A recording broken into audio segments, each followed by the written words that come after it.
Oh, you know what I love? Sports. I love sports. Sports. When it comes to Texas A&M. Where are you getting this information? Let me tell you. Welcome to TexAgs. I need to talk a little sports with you, Ags. David Nuño here with TexAgs Radio. Billy Liucci here on TexAgs Radio. Olin Buchanan. We will develop men, we will graduate players, and we will win championships on the field. The best way for us to win is to do it together. Do you realize everybody knows who you are right now? Very thankful to 12th man. They've won us games. Been in college baseball for a while now, but I've never experienced anything like 12th man. That's about as pretty a throw-catch combo as there is. I saw the safety roll, the slot fade. I knew where I needed to put the ball. Our skill set worked great together. Like, he was more speed and I was more power, and then we put together, it was like thunder and lightning, you know. You know, if I'm betting on anybody, it's the Aggies.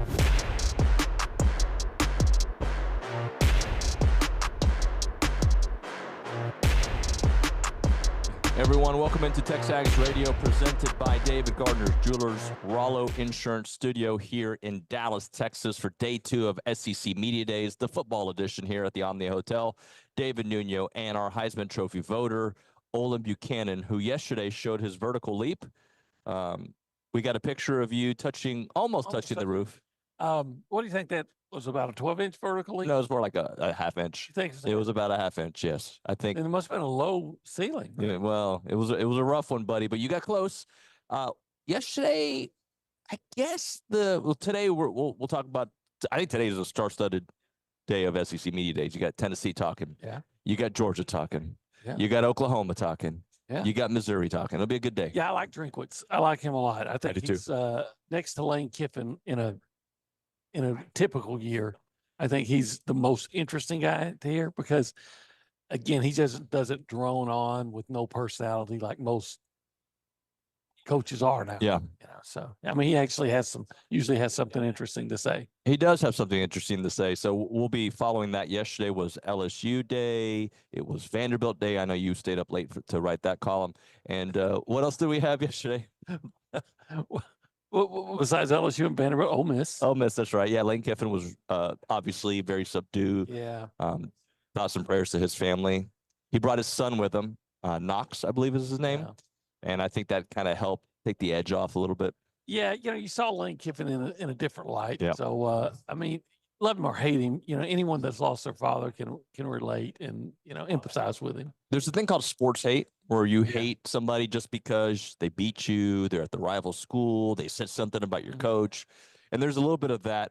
But even during his back and forth with Jim, I've always liked, not always, I didn't really like his act at USC and then with the Raiders, but there was something likable about him in a villain kind of way.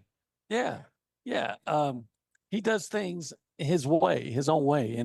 And, you know, quite frankly, if you think about it, and I know we had Andy Staples, I think it was yesterday, it was, maybe it wasn't Andy, it was maybe somebody else, but said, when all this stuff about NIL came up and transfer portal, he said, well, you could just change your roster every year. It's like everybody's on a 1-year contract. And so that's what he started doing, you know, going heavily into the portal. And it turned out, you know, it's probably the right way to approach it especially for a program like Ole Miss. Right. And look, they've won 10 games 10 or more 2 times in the last 3 years. Regardless of how you get there, if you get there, the perception is different. And this came up yesterday on the program. Who was it that I was talking to? One of our 412 guests. And they were talking about going 10-2 in the Big 12 and the SEC. I think it was about Texas. I'm sure it was. And in the SEC, that's not necessarily 10-2. And I brought up A&M, as bad as they've been the last 3 years. In the Big 12, that 8-4 team is maybe 10-2. Oh yeah. That's 5-7 team is 8-4 in the Big 12. Maybe, you know, because, you know, they still did lose Appalachian State, but but they came back and beat Miami and won some other games. LSU. So I don't know. 9-3, 8-4, at least. Yeah, I think so. I think, you know, there are more gimmies in the Big 12 than there are in the SEC. Sure. Yeah. And the depth and And especially when you're in the old SEC West. Now, the point that was brought up was if that's the case, you probably aren't recruiting the same type of players if you're in the Big 12 in that situation. I guess my point is people love to crap on the last few years that A&M has had, and they deserve it. There's no doubt. Like they have not lived up to what we expected the standard to be. That all being said, it's all about the conference you're in, and that's why teams gravitate towards the SEC for the revenue, for the type of players you can recruit. But there is a downside to it too, because there are no gimmies other than Vandy. And sometimes if you're not careful, Vandy will sneak up and get you. Yeah, it's very treacherous. It's a treacherous journey through the SEC. It's but you knew it was going to be that way when you entered. Yep. Back into. I always say how you're a triathlete, right? Open water swim. I was. So if you're willing to swim in the open water with sharks, you go into the SEC. If you want to play in the kiddie pool, you stay in, See, when you present it like that, it makes going in the Galveston Bay, like I've done many times for the swim, that there's been a lot of shark bites recently. I know, South Padre. Yeah. Hoping to make the properties go down. I'm talking about my condo. So I talked to a lot of media behind the scenes yesterday, and Yes. you heard Greg Sankey talk about it. But it looks like that those Big 12 rumors are legit for Florida State and is it Clemson? Florida State and Clemson? Yeah, to the Big 12. I just don't know how they get around. I'm not an attorney, but how do they get around that deal they signed with the ACC that that relinquishes all their, I guess, TV rights and to the ACC until 2036, I think it is. Who has the ACC's rights? To ESPN, right? And the Big 12 shares those rights with. So yeah, I guess ESPN does run college football. So to a certain degree, outside of the Big Ten's with Fox. Well, I know that look, Florida State's been wanting to get out for a long time. Yep. They talked about with the Big 12, 7 or 8 years ago. Mm-hmm. And I understand why. Again, it's the whole deal. They're making the money and so feel like they're getting shortchanged because they're they what did we say yesterday? Football pays the tab, basketball leaves the tip, right? And you got basketball schools running the ACC, right? So yeah, they've been unhappy for a long. So if they have any avenue to get out, I'm sure they're going to jump at it. Only one team today that Texas A&M is going to play this year, unless it's in some kind of playoff situation. Yeah. Right. And that team is Missouri. You already talked about Eli Drinkwitz. Do you buy Missouri having back-to-back elite type seasons, 10 win plus seasons? I'm skeptical. And they have a very easy schedule. They have to ease it based on the records from last year. Right. Just in conference games, they have the easiest schedule in the SEC, just ahead of Texas. Right. But here's the deal. They weren't a great defensive team last year, and they had several NFL draft choices taken off that defense. I think a defensive lineman and two guys in the secondary, and then their defensive coordinator goes to LSU. So are they going to be able to go out and score 40 points every game? And if they are they going to be able to keep their opponent from scoring 41? Let's play the schedule game. All right. Okay. Murray State. Yeah, they're going to beat the Racers. Buffalo. They'll beat the Bulls. Boston College. They'll beat the Eagles. Vandy. They'll beat the Commodores. 4-0. Okay. At A&M. Let's just say they lose that one. I'm going to take the Aggies. Okay. At UMass. They'll beat the Minutemen. 5-1. And Drinkwitz won't call it a great win. They host Auburn.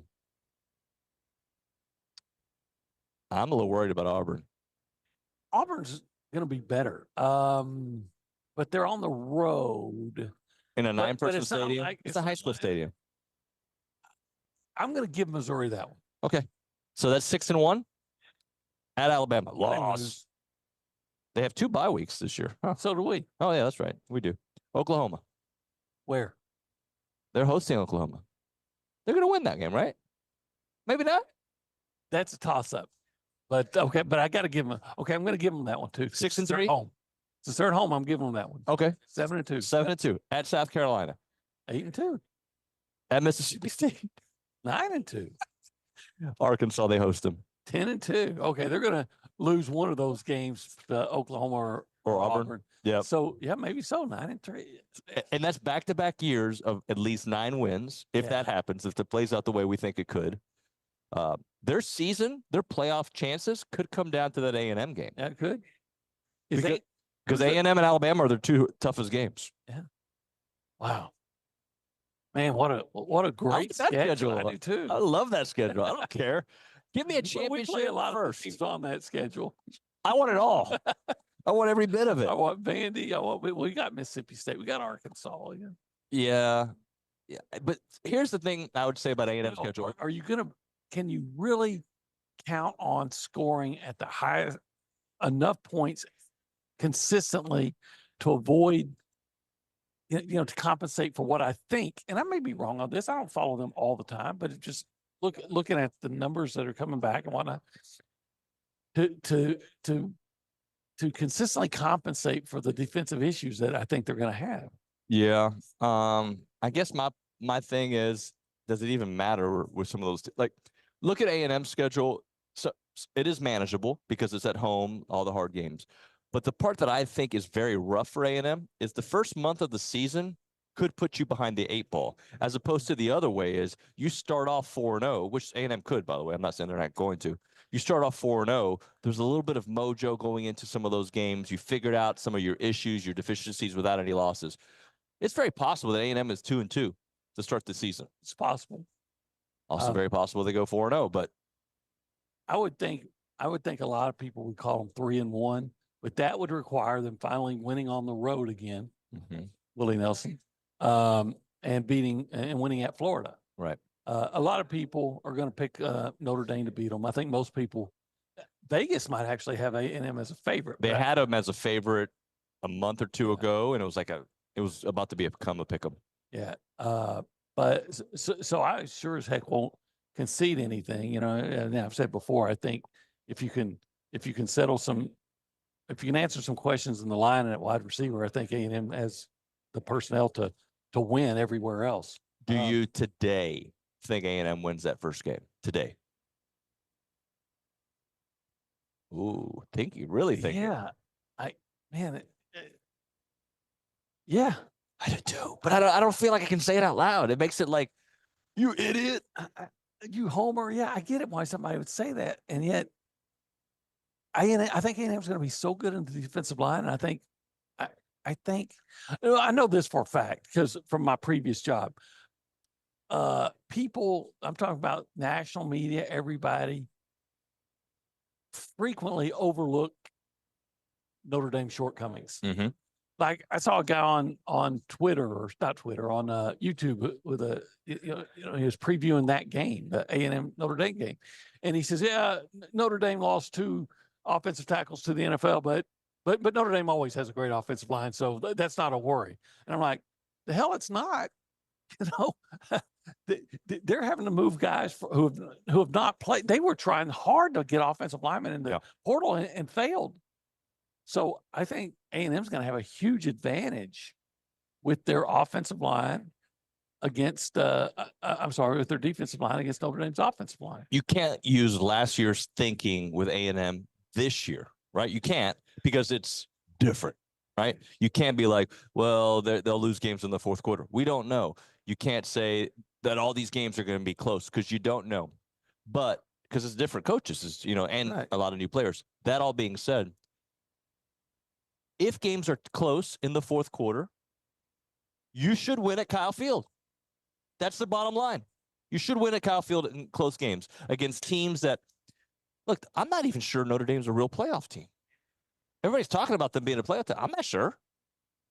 Yeah. They talk about how great the Notre Dame secondary is. And they got one guy as an All-American. One guy was a national award winner, and it may be, and how great the defensive line is going to be. And the defensive line is good. Their linebackers are a huge question. Close games, you got to win. I can always back to A&M with all their issues last year. Now they did have Edge and Anias, but with all the issues that A&M had last year, they were in the fourth quarter with a chance to win every game that they lost. against teams that are better than Notre Dame. And so with better coaching, with the Tommy Moffitt effect, with I'm glad you brought that up. With all the other things involved, you can think, the transfer portal guys coming in. Yes, they at home. If it's a game in the fourth quarter, yes, you can feel reasonably confident that A&M could win. The Tommy Moffitt effect. I'm glad you brought it up because T-Bob was on here yesterday and we talked about it. And then you grabbed him aside and you wanted some like intel. What can you share about what T-Bob told you? Well, he talked glowingly, as you'd expect, about Tommy Moffitt. Said it was his favorite coach. Described him with with adjectives that frequently included the F word, as T-Bob will do. Breaking great. But he said he's the best coach he's ever had, and it was his favorite coach. And that he said he's like he's not just a musclehead strength and conditioning coach, even though he has that in him. He's more like a scientist, right? And that he makes teams better. And quite frankly, I think that was a huge problem for A&M. And we've said this before. When A&M has been good, they've had a good strength and conditioning coach. You can go back to Mike Clark and Larry Jackson and even Schmitty. So now you got another guy that's one of the best ever, if you believe that community. And I think he'll make a difference. Yeah. It's got to be better. It will be better. And I really feel good about that portion of the game. If the defense is strong, if we're talking a Mike Elko wrecking crew-ish defense, I think the rest will take care of itself. I don't know why Mike Elko's or, A&M's defense won't be better than last year. Yes, you lose Edrin Cooper and Walter Nolan left. Okay, I'll take the Nick Scorton for Walter Nolan trade all day long. I don't know why A&M wouldn't be better on defense. You've addressed the issues at cornerback. I expect A&M to have a top 20 defense, if not better. All right, let's go around the room and say hello to the people. The CIA best, or no, Secret Service's best. Nick Savage is with us. Again, that's not the best comparison for me right now. I can call you a limo driver. Sure, I'll take that. No, I think you're more Secret Service. Okay. Yeah, kind of like that, because if he was having to rush me off, my upper half would still be okay. I would still be in jeopardy. Yeah, OB beat me to that joke. I was actually going to mention that, but that was a good one. Hey, buddy. What's up? What's on your mind this morning? We're slammed today, man. Yeah. I love these type of days are very fun. Getting, one guest after another, K's on the grind, getting people, you know how it is. Yeah. So yeah, just all good technically this morning. So don't speak too soon, my friend. We're having a good day so far. Let me check in with my other buddy, Ricardo Zane. Oh, okay. Richard Zane is with us. Richard, good morning, sir. I got a question for you, Nuño. If basketball is just the tip, what's baseball? That's a callback from way earlier in the segment. That's right. I saw your face when you said that earlier too, and it went. We're talking about nationally. Went right over Olin's head. We're talking about nationally. What pays the bills for? I know. Athletics. Yes. College athletics. Football pays the tab. Basketball leads the tip. Yes. Baseball. I don't know. Baseball. National at A&M, you can make money with baseball. Got to eat. But I don't know. I don't know what it does nationally. It's not a big, but no, revenue producing sport. It's not. You're right. Richard, what's been your favorite part so far? Favorite part of the week so far? Yeah. Good dinners? It's Tuesday, so yeah, the dinners have been good. Last night's home run derby was fun. First ever Dodger to win that. But we're not going to talk any more about the home run derby. Basically, 8 strong dudes hit baseballs really far. That was pretty cool. On my mind, yesterday I was trying to get in front of Jackson Dart to film some video for social media content, and Tanner Jones came off the board. I saw that in the 6th round. Was not expecting him to go so quickly, but 3 Aggies in the draft yesterday. Ryan Prager, 3rd round, 81st overall to the Los Angeles Angels. They're not the Los Angeles Angels of Anaheim anymore, but he gets to join. When did they drop that? It's been a few years. Like I want to say it's been close to a decade. Were you alive for the California Angels? I don't think I was alive for the California Angels. Time I was working in the in Austin, and I was looking at a football player that had played in the Angels organization, and I'm still thinking California Angels. So I call up California Angels. Let's just say what came up. Oh no. Was and you know how I am on computers. Yeah. I don't know how to get out of it, right? So I'm having to throw things over. Click the X. Just click out. I didn't know yet. Olin. You're exposing yourself way too much. And it sounds like California Angels was exposing him too. Yeah, so Ryan Prager, 3rd round. That seems like he's going to sign. We won't know what the bonus looks like until the deadline's at the end of this month. So Ryan Prager likely gone. We were talking to Luke Evangelist yesterday, trying to explain to him, because I know a lot of people are confused on Major League Baseball draft and the way it differs and why Tanner Jones went so early. It seems to me that maybe the Kansas City Royals have made some overslot deals with their earlier prospects in the 10th round, and Tanner Jones being a signable prospect, somebody they jumped and took in the 6th round. And as Bronny said in the entire lead up to the draft, it just takes one club to fall in love with you. The arm talent's there. We didn't see much of it during his short A&M career. Remember, he was only at A&M for 1 year, but that game he pitched against Vanderbilt, the second game of that series, a 9-0 victory. Tanner Jones has what it takes to potentially be a very successful professional and potentially get to the major leagues. And then the other Aggie to get taken yesterday was Jackson Appel. I believe he was out of eligibility anyways. He had not filled out a waiver for an extra COVID year from his time in the Ivy League, much like Hayden Schott did, right? They came from the Ivy League at the same time. So I think he was out of the leverage and out of eligibility anyways. He got picked up by the Chicago White Sox, an organization that's also taken another Texas A&M transfer catcher in the past in Troy Clunch. So congratulations to those 3 dudes. Wishing for successful careers for all of them. And then the other big news for Texas A&M on the MLB draft front is Sawyer Farr, shortstop from Saginaw Boswell, who draws a lot of Braden Shoemake comparisons, has not been taken in the first 10 rounds. Terrence Keel Jr., the Aggie legacy, obviously his father, the late defensive back at Texas A&M, out of Pace Academy in Georgia, also not taken in the first 10 rounds. Seems likely that those 2 gentlemen will end up on campus at Texas A&M.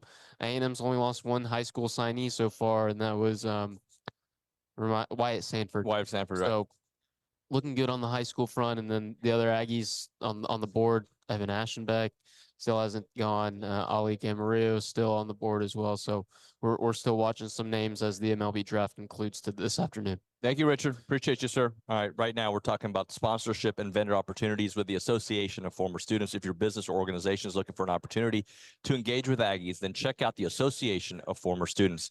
They bring Aggies of all ages together during events held throughout the year. Marquee events like Aggie Ring Day, All Aggie Hullabaloo, and The Gathering. They will welcome tens of thousands of guests. There are many sponsorship and vendor opportunities available to get your brand in front of all those attendees. They offer a wide variety of both digital and in-person options to promote your brand, including title sponsorship naming, on-site presence, activation, recognition, and social media posts, and much, much more. There's also advertising opportunities in both the Texas Aggie Magazine and the Aggie News newsletter, which are seen by over 230,000 people. So if your business is ready to engage with Aggies, choose a partner with the organization that's been supporting the Aggie Network for the last 140 years. For more information on options available through the association, please email sponsorships@aggienetwork.com. It's the Association of Former Students.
Chaos ensuing here at TexAgs Radio, presented by David Gardner's Jewelers, Rollo Insurance Studio. So let me tell you about a couple things that are happening. Dave Wilson, MIA from ESPN. He's supposed to join us right now. Don't know where he is. This is what happens at media days. You start walking to your next interview, and then like 36 vultures grab you for their interview. I get it. We do the same thing. So Dave Wilson, TBD. Tom Hart, who I thought was going to be here, is on Zoom. So we'll get Tom Hart later, unless more chaos ensues. The guy who does the show with me, his name is Olin Buchanan. He's got to go do an interview with a bunch of referees because he wants to learn how to be one, he said. So we don't have Olin. It's just me. It's like Will Smith at the end of the Fresh Prince, kind of looking around the house all by himself. Luckily, for the next 2 or 3 minutes, I do have Nick Savage and Luke Evangelist with us. But a couple different things I wanted to get into because I don't know if I got into everything. First off, it is TexAgs Radio. We are presented by David Gardner's Jewelers. We are here in the Rollo Insurance Studio. Any guest that joins us on the hotline is joining us on the Boss Firearms hotline. Your local experts, they buy used guns, ammo, and accessories. Go to bossfirearms.com to start earning money like a boss today. This is the Go Hour. It is presented by the warehouse at CC Creations, and we are in the Rollo Insurance Studio. Plus, we've got the Angry Elephant News and Social Center. Not sure who's manning that fort today, but somebody is. So here is PG Ag and King Oaks. Can you and Olin talk about Brian Kelly? What big games has he actually won? Never won a big bowl game that I can remember. No, but when you look at his track record, everywhere he goes, he wins. If you don't want to say he's won big games, I could counter he's won some big games. But regardless of what you think, hey, we're in the SEC and he did it at Notre Dame, and who are they really playing? The guy wins 9 or 10 games every year. In fact, I'm going to pull up his all-time record. But regardless of where he is, he wins games. And he is one of the top 5 coaches in college football, in my opinion. I'm trying to pull it up as we speak. When you get the kind of money that he got to leave Notre Dame, you have to be one of the best coaches in all of college football. Now, compare his resume to Jimbo's before the last few years, I would have obviously taken Jimbo Fisher. But unfortunately, the last 3 years happened, and you can't avoid that. So here's his records since he's been at LSU and Notre Dame. At LSU, he's won 10 games both years. Okay? We haven't won 10 games in how long? 98? It's a long time. 11 games his last year at Notre Dame, 10 the year before that, 11 the year before that, 12 the year before that, 10 the year before that. Then he had that terrible season where they were talking about in 2016, talking about firing him, 4-8. Okay. The year before that, 10-3. So since 2015, he's had, I'm going to go since 2014, he's had one non-double-digit win season. Pretty darn good, regardless. If you're in the SEC and you find a way to win 10 games, you're an elite coach if you do it consistently. And yeah, he's only been in the SEC for a couple of years, but he's done it at a very high level. Hey, there's Dave Wilson. Let's get Dave Wilson on the program. Actually, you know what, Dave? Since you're only 11 minutes late, what we'll do, what's that? I didn't know that. I had my time wrong. I'm sorry. All good. I got to hit a break here. Let's do you on the other side. Sound good? All right. That's Dave Wilson, my friend from ESPN. Right now, we're talking Heritage Films. That's Chance McClain's company. YourHeritageFilm.com is the website. If you have a story about your family, if you've got a story about your dad, if you got great stories just to share, what you need to do is talk to Chance, and he'll tell you your family story. He's the best at doing it. He did it for my dad. He's done it for many Aggies. He loves telling Aggie stories. He loves telling people stories. He's a storyteller, and he's one of the best to do that. A couple different things about Chance. His daughter went to Texas A&M, so he's got this huge love for A&M. Even though he started his college career at Texas, he said, nah, I'm an Aggie now, which we do appreciate. He also does a Year Flicks, which is a 20-minute version of the Heritage film, more reserved for the youngers in the family. He is so awesome at doing that. You should call him up, 713-893-8341, 713-893-8341, YourHeritageFilm.com. The website is YourHeritageFilm.com.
one.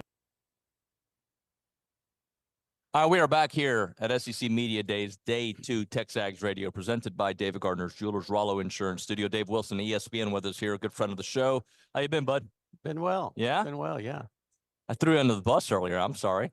Yeah, it's fine. I got some texts from some good Ags reminding me to hustle over. I was like, where's my guy? It's my bad. I just wanted to really big time you here at SEC Media. Well, the thing is, at SEC Media Days, I work with Billy Liucci. I never know when people are going to be in here, right? Like it just kind of happens. So it's an open door for you, Dave. I'm happy you're here with us. We were talking a little bit about Coach Elko, and you were telling me your thoughts from afar that you think it's the organization is going to be run the right way. Yeah, I think that's important. Obviously, coaching is a different business than it even was 3-4 years ago. And I think the guys that are the most organized and can understand how to run a much larger operation. You're dealing with, Mike Gundy just said at Big 12 Media Days that he just hired an NFL personnel staff, essentially a GM, and everybody's doing that. But that wasn't the way it was even just a few years ago. And so I think that's one thing that's really impressed me with Coach Elko is that he's obviously you don't go to Penn if you're not a smart guy. He's a really thoughtful, organized guy, and I think he delegates quite a bit. And I think that was a big hamstring in the last administration. So I think it's anything on a base level where you can organize everything and get everything running smoothly that gives you a much better chance than the chaos. Follow me here. Aggies obviously want national championships. We want to contend for SEC titles. But if Coach Elko has a R.C. Slocum type of run in him, they'll build statues for that dude, right? Yeah, I think that's one of the most fascinating things to look back on now. I think that one thing I've noticed is there seems to be a general sort of warmth to, hey, maybe we didn't always appreciate RC as much as we should have.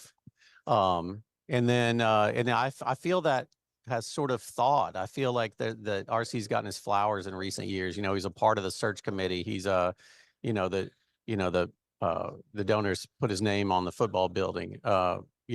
We realized when RC beat cancer that he's not always going to be here. He's something we've taken for granted for 50 plus years in College Station. So it's, but if you could do that, you imagine 14 years with never having a losing record, obviously RC had his challenges, had his moments, but I think the longevity, the class, just the general way the program was, it wasn't always, the bowl games were a struggle, but no one wanted to play the Aggies at that point. And I think there's just a baseline there of, hey, this was a really strong program that was, and if you have that kind of tenure, they would, after the time post RC, you learn to appreciate that it's not always as bad as you thought it was, or it's not always as good as you thought it was.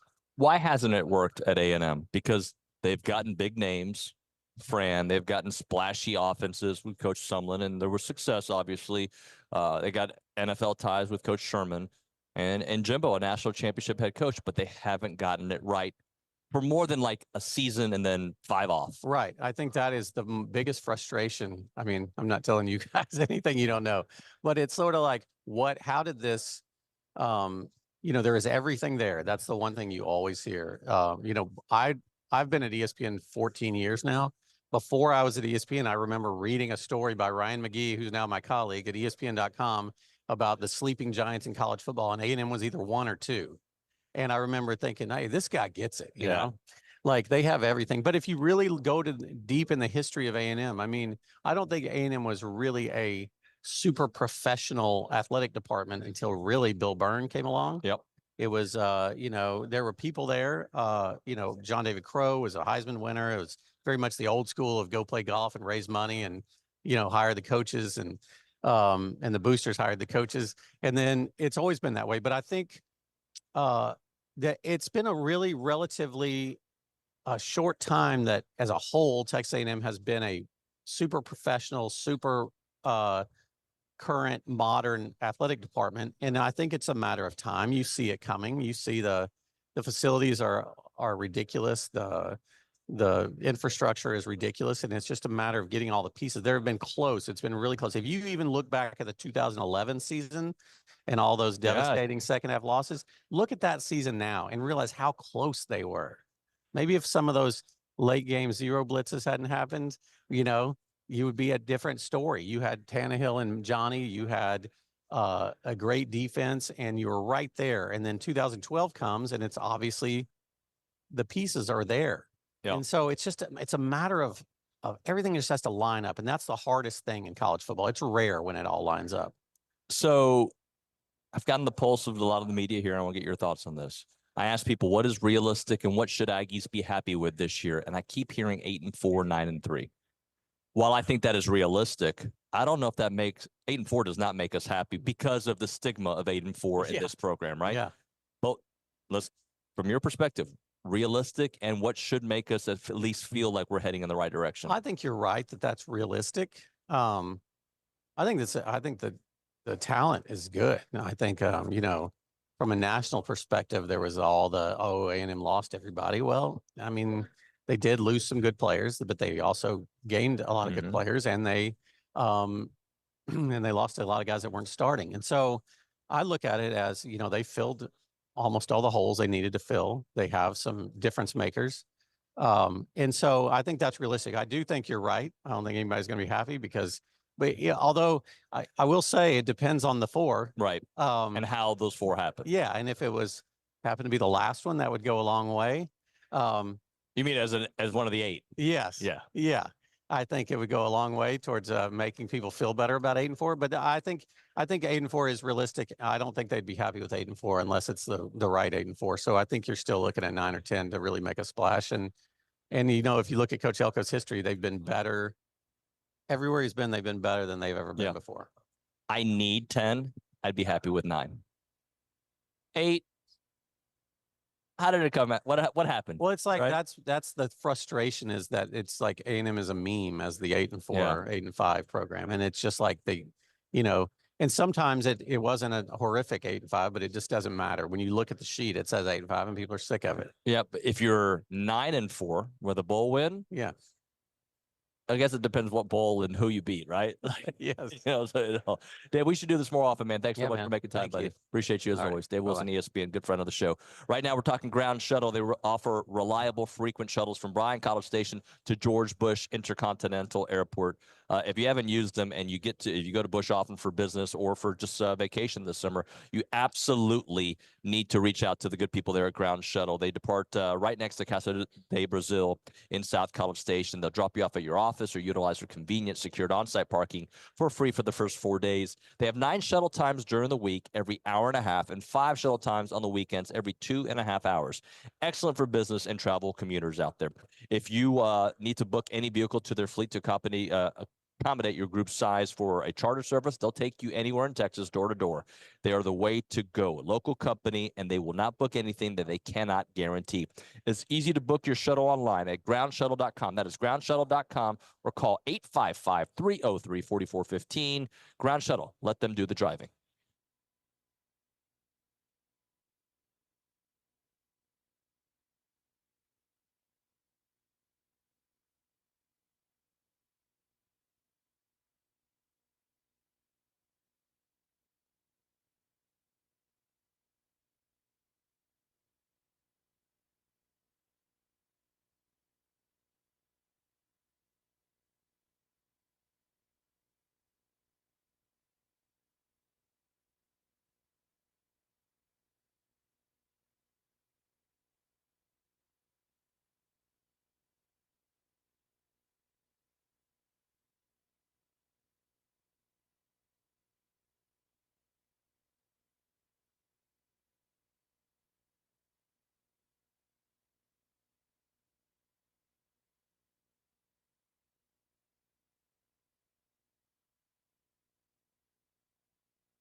Ryan Bingham.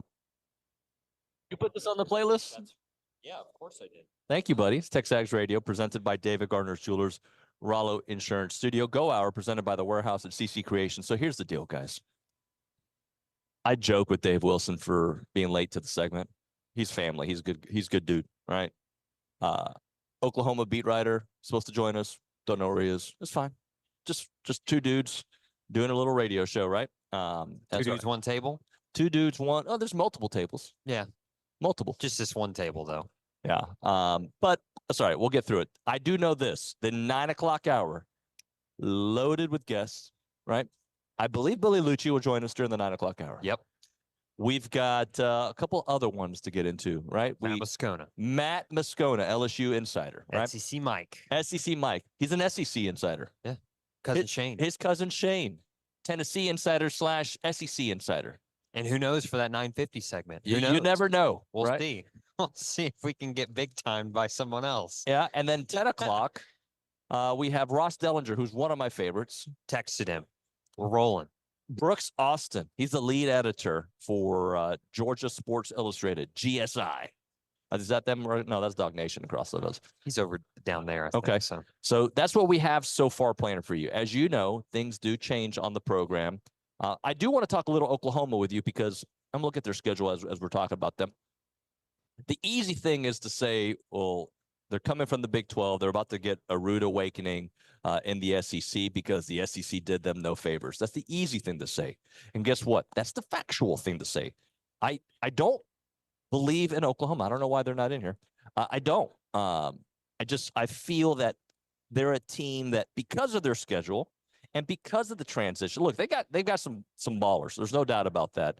They haven't done the job that Texas has done in getting ready for the SEC, but they've done a nice job. And last year, for some reason, they decided to extend it. But I'm going to give you a little bit of their schedule and some of the returning players just to kind of get a feel for them. So they got Temple to open up in Houston and Tulane. Those and Tennessee. That's all in the month of September, and then at Auburn. Okay, let's say through those first 5 games, they go 3-2, which I think is, if not realistic, very possible. Okay, if they lose the 2 SEC, they could absolutely go 3-3. They get the Texas game. I think Texas is better. Okay, at 3-4 at that point. South Carolina, they should win. At Ole Miss, they should lose. So what is that now? That is help me out with the record. That's let's see. Sorry, I've been 3-3, and then a split, and then so 4-7 at that point. No, did I get that right? No. Temple win, Houston win, Tulane win, Tennessee loss, Auburn loss. This is just based on last year. Texas loss, South Carolina win, Ole Miss loss, Maine win. This has Ole Miss on their schedule twice, but that can't be right. Alabama and LSU. No, I think they're a 6-6 team. Wow. Okay. Even I know everyone talks about their schedule. Even with that schedule, 6-6. Okay. Do you think it's high or low? I think that's low. You think they'll? But I you think they'll win more than that, or not much more? Okay, Temple is a win, right? Win. Houston, that's a tough game, but it's a win. That's a win. Tulane, win. Okay. At Auburn, loss. Okay, 3-1. Texas, loss. 3-2. South Carolina, win. 4-2. At Ole Miss, loss. So that's 4-3. Yeah. Okay. Maine, win. Alabama, loss. LSU. There's got to be an upset in there. So sure. win. Okay, so I'll say win. What's the record then? 6-6. No, that'd be 7. There's a game missing on there or something, but I don't think they're in that 6-6. Yes, sure. They're in that 6-6 5 range. Now, again, we all know this because this is the reality of it. It's very hard to predict schedules based on last year when, especially in this era of college football where everybody's changed, right? Every roster is different. The movement, the development, it's all different. But based on what I think Ole Miss is going to be as good as everybody thinks they're going to be, right? I don't think there's like Missouri. I can understand an argument why like you don't believe in them until you see their schedule. Texas, I believe that they're going to be good. I'm hoping they pull a couple losses in there because that's who they are, right? I think Tennessee obviously is a really good football team that can beat you on any given day, right? So you look at who they're playing. They're going to Death Valley. Forget Forget about it. Forget about it. They're not winning at Death Valley. They're not. I'm sorry, they're not. Last game of the year? No way. If LSU has a chance, because of LSU's schedule, by the way, if LSU has a chance for the playoffs, and they have I wouldn't say an easy schedule, but not the hardest of schedules. If LSU's playing for the playoffs at Death Valley, that last game of the season, I'm sorry, I'm not giving Oklahoma a chance. So who do they add? They added Deion Burks, who's a good wide receiver, very good wide receiver from Purdue. They added David Stone, the 5-star recruit. They added Caden Wooler, defensive lineman from Miami, Ohio. Don't know anything about him. Who do they lose? They lost Dylan Gabriel. He goes to Oregon. Tyler Guyton, the offensive lineman, and Caden Green, the offensive lineman. So that's who they lost. But they feel very good about where they're going to be this year. They do. They averaged 41 points a game. Again, though, in the Big 12, brother. I have my doubts. I know that an Oklahoma insider, if we do end up getting him, will tell us. I think we're going to move into 10:50 at this point. Okay. Try to get him for that last segment. Okay. I'm sure they'll be able to present the picture of why we should believe in him. And I get it. There's going to be some reasons there. But is this him right here? I don't know. Oh, okay. I guess so. Yeah, it is him. Well, he's late. Well, we got 1 minute, so I don't think it would be don't think it'd be a very good Oklahoma preview. Well, maybe I think I just broke it down for everybody. You got it. They're 6-6, 7-5, and I'm sure they may be doing the exact same thing with A&M. Yep. That's the thing about at this point. We don't really know. I can use deductive reasoning. I can give you my reasons why I don't think they're going to be very good this year, even with that talent. And they get a real SEC schedule. The other team didn't get a real SEC schedule, and I'm so done with hearing about why Michigan this and Michigan that. All right, we'll do this. We'll hit a break. When we come back here on TexAgs Radio, Matteo Moscona from ESPN Baton Rouge. We'll get Matt Moscona on and talk a little LSU. I think Billy will be joining us at some point. SEC Mike, Cousin Shane, all that and more. It is TexAgs Radio presented by David Gardner's Jewelers.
Here's the thing, Matt. I like that. Who are we listening to? That's Coulter Wall. Yeah, I was gonna say The country guy. I don't know country music at all. He's I a- like he's a that. country guy. that's kind of jamming, isn't Good it? vibe, huh? Really good. Coulter Wall. I'm gonna write that down. Yeah, write that down. I have it on my playlist. I'll share my Spotify list with you. Please do. Hey, so here's the thing. They did us no favors. Talk show hosts to get 2.5 to 3 minute breaks. You got to go to Bruh. football fields to the restroom. You had better just hold it. I It can't is- sometimes. I am the same way. Yesterday, same thing. Yep. I start like walking and realize, oh, this is way farther. Don't make eye contact. So I start jogging, and a young guy from a Baton Rouge TV station, he's like, "Hey, Matt, can I ask a favor?" I was like, my personality has been, I will do anything for it, especially here, right? Everybody's reciprocal. We help everybody. And I looked him in the face, like with this terrified look. I was like, and something came like, bro, pee, 2 minutes, break. Just sorry, and Sorry. ran. You have to run. You have. I walked up here at 8:59. I said, "Where's Nuño?" I did speed walking, bro. Yeah. And I look down. I look at my phone. I just don't make eye contact because someone's gonna be like, "You got a couple minutes for a show?" Not right now. Oh, how you? But no, I don't got time for that. Not in this moment. Any other moment than right now, yes, I'm more than happy to help. But in this moment, no. And now I do try not to make eye contact in general because I'm antisocial, but especially in this moment, Matt. By the way, Matt Moscona on with us here on TexAgs Radio, presented by David Gardner's Jewelers, Rollo Insurance Studio, ESPN Baton Rouge. Matt, as we all do, I talk myself into reasons why teams will be good, reasons why they'll be bad, and then we go to the easy talking points, right? For LSU, for instance, well, how are they going to be as good if Jaden Daniels and all those wide receivers are in the NFL? Yeah. And did they really fix the defense? Then you go through the schedule, like, it doesn't really matter. And then you start talking to people close to the program. They just got to get a little better defensively. The offense can go a little bit lower.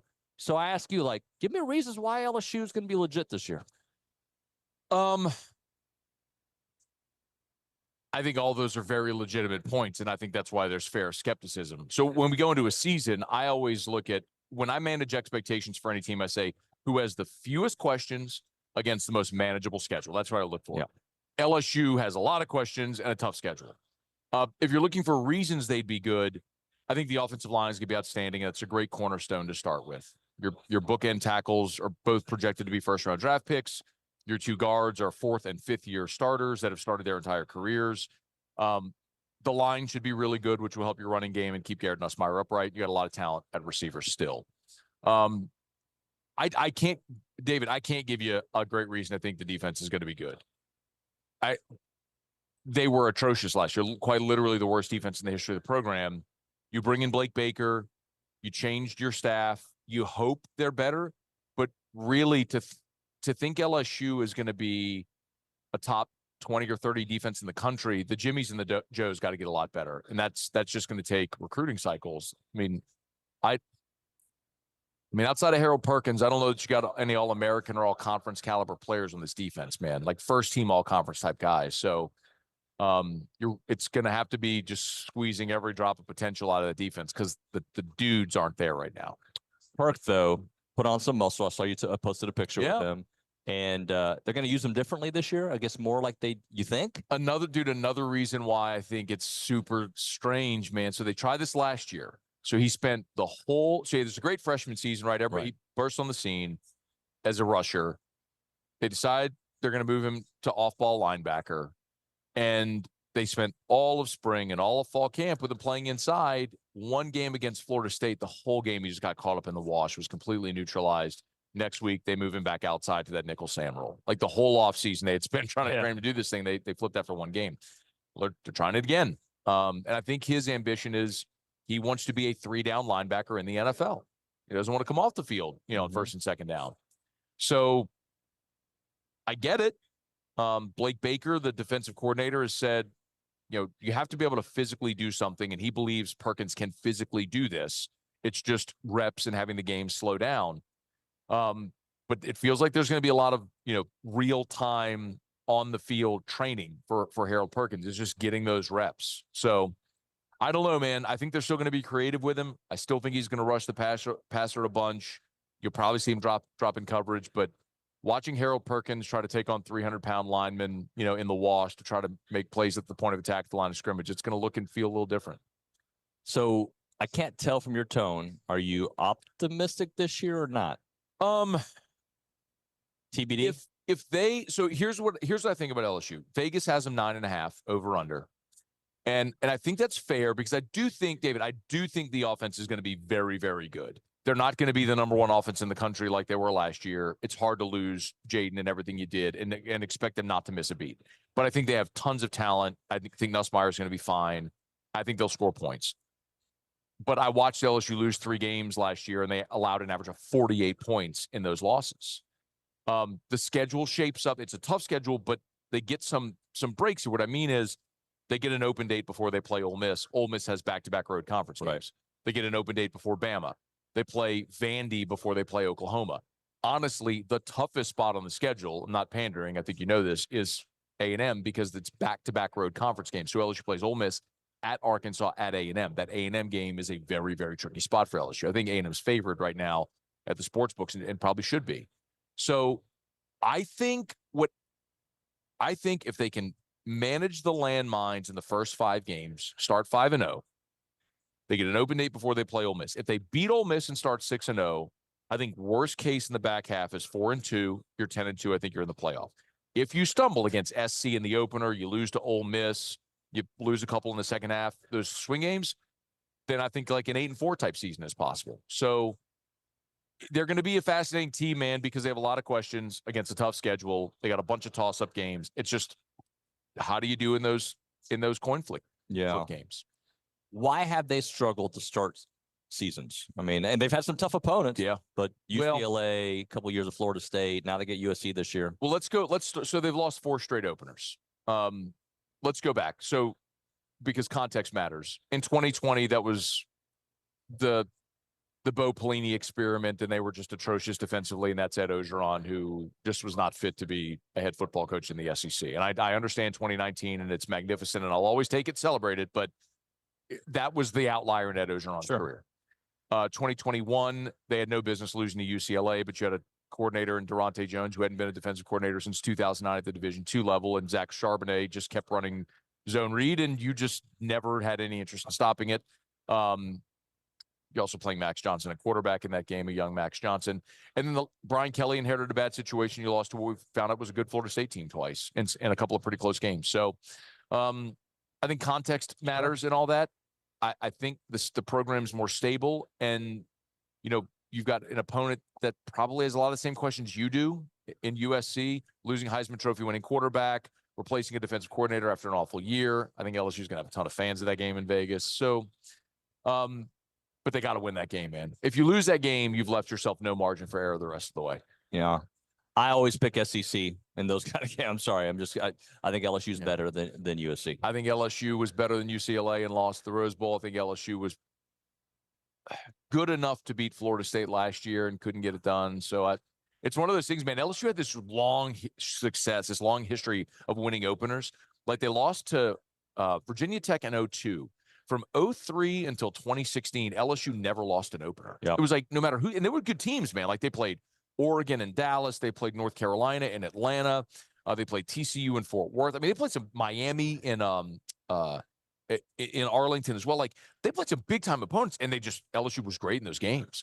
And it's just flipped here in the last half decade. It's weird to see. It's a very unsettling feeling when you start 0-1. So Nussmeier, in the pecking order of SEC quarterbacks, where do you put him with the limited sample size we've seen? And then I'm going to ask you the same question about Connor Wigman. I can't say I've seen enough of Connor Wigman to have a really great opinion on him.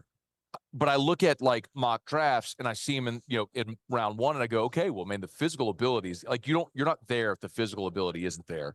So I think he's intriguing. Garrett, I think Quinn Ewers for me would be my number 1. Carson Beck has all the ability. I have a little bit of skepticism just because Georgia's everything around him so good. Mm-hmm. I am not a believer in Jalen Milroe. I don't know how you feel about Milroe, but I don't get it, man. Like I watched him play against a legit defense in Michigan, and he threw for like 113 yards. I mean, it looked like a Les Miles offense. So I don't really. He's a phenomenal athlete. I don't get it, as far as being a guy that can evolve in the passing game. after those guys, I just think you have this big jumble: Wegman, Nussmeier, Brady Cook. We'll see how good Nico is. All the unknown at quarterback. I think Nuss, if he protects the football, has a chance to be a top 5 guy in the league. If he doesn't, you're probably talking like after all the guys we just mentioned, and he settles in somewhere like 8 or 9. I think LSU's quarterback situation is probably better than, like Blake Shapen at Mississippi State or whatever Vandy's going to do. I have no idea. But it's not. I don't think it's going to be a Heisman winning season like LSU had a year ago. But you still think the offense will be good enough? I do, if he protects the football. I mean, it's been the one bugaboo for Nussmeier throughout his career is he'll make the cavalier plays and he'll turn the football over. He'll force balls. If he protects the football, I mean, if you were going to central casting and building a quarterback, I mean, he's got good size, he's got the arm strength, he's got tons of confidence, he's the son of a coach, he's got football IQ, he checks all the boxes. It's just he's got to play, and it's super odd to see a guy wait to his 4th year to have an opportunity without leaving. But I can't help but think too, man, like the last 3 super successful quarterbacks that LSU had were Zach Mettenberger, Joe Burrow, and Jaden Daniels. Mm-hmm. All 3 were transfers. All were 2-year starters, and they were good in their first year. And then the second year as a starter, their 5th year in school, they hit the kaboom. So I can't help but think, like, if Nuss plays well this year, but comes back in 2025, then maybe we're having the conversation like, okay, is this a first-round draft pick? Sure. Is he a Heisman candidate? All that stuff. I don't know that this is the year we look at that, but can he be a 3,000-yard, 20-touchdown guy? Yeah, but I think that's also pretty commonplace this day and age in college football. As for Texas A&M, what do you think? It's so hard to say anything about them because we just don't know. We're basing Coach Elko on what he did with A&M's defense and what he did at Duke. SEC, when you're the top guy, it's a different question.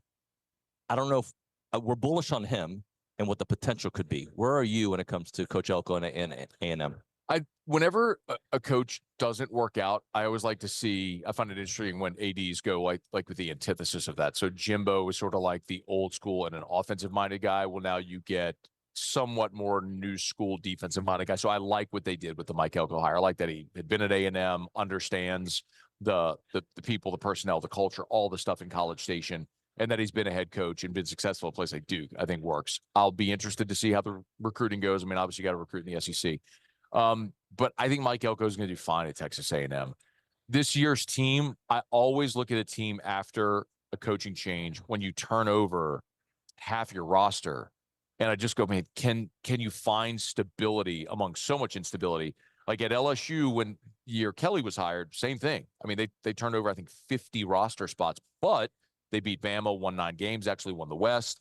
So, I mean, I think that's doable. I mean, there's no West anymore, but I mean, is it doable to look at A&M as a 8-9 win team? I don't know what the expectation is, but yeah, I mean, I think that's certainly doable if you got a good quarterback and a strong defense. I think 8-9 is what we're thinking. Yeah.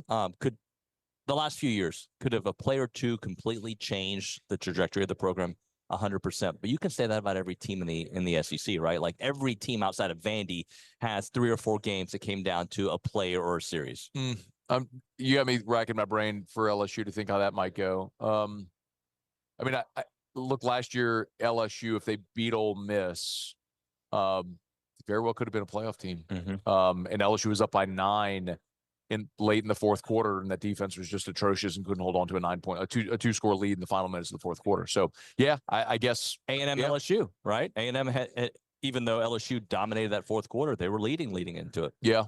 Yeah. What a wild game that was. I mean, A&M did a great job neutralizing Jaden Daniels for a half, unlike anybody else really had, except for when Dallas Turner targeted him and knocked him out of the game. I shouldn't laugh about it, but yeah, I guess there is some validity to that, man. That you don't think of it in those terms in college football like you do in baseball, game of inches sort of thing. But I think part of that does play. A&M's an interesting test case, though, man. Just because there's expectation, because you pay Jimbo the buyout money, there's all the turnover, but the expectation is still there, and I think people are high on Elko, and you got a great quarterback. So I think there's a lot of schools in the SEC in that sort of that middle ground after your Georgia, Texas, maybe Bama, Ole Miss, like in that next tier.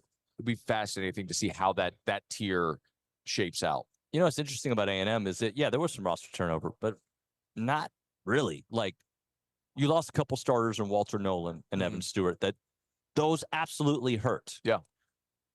But outside of that, like Bryce Foster, your center, he wasn't producing, and I don't know if he was going to play on this year's team.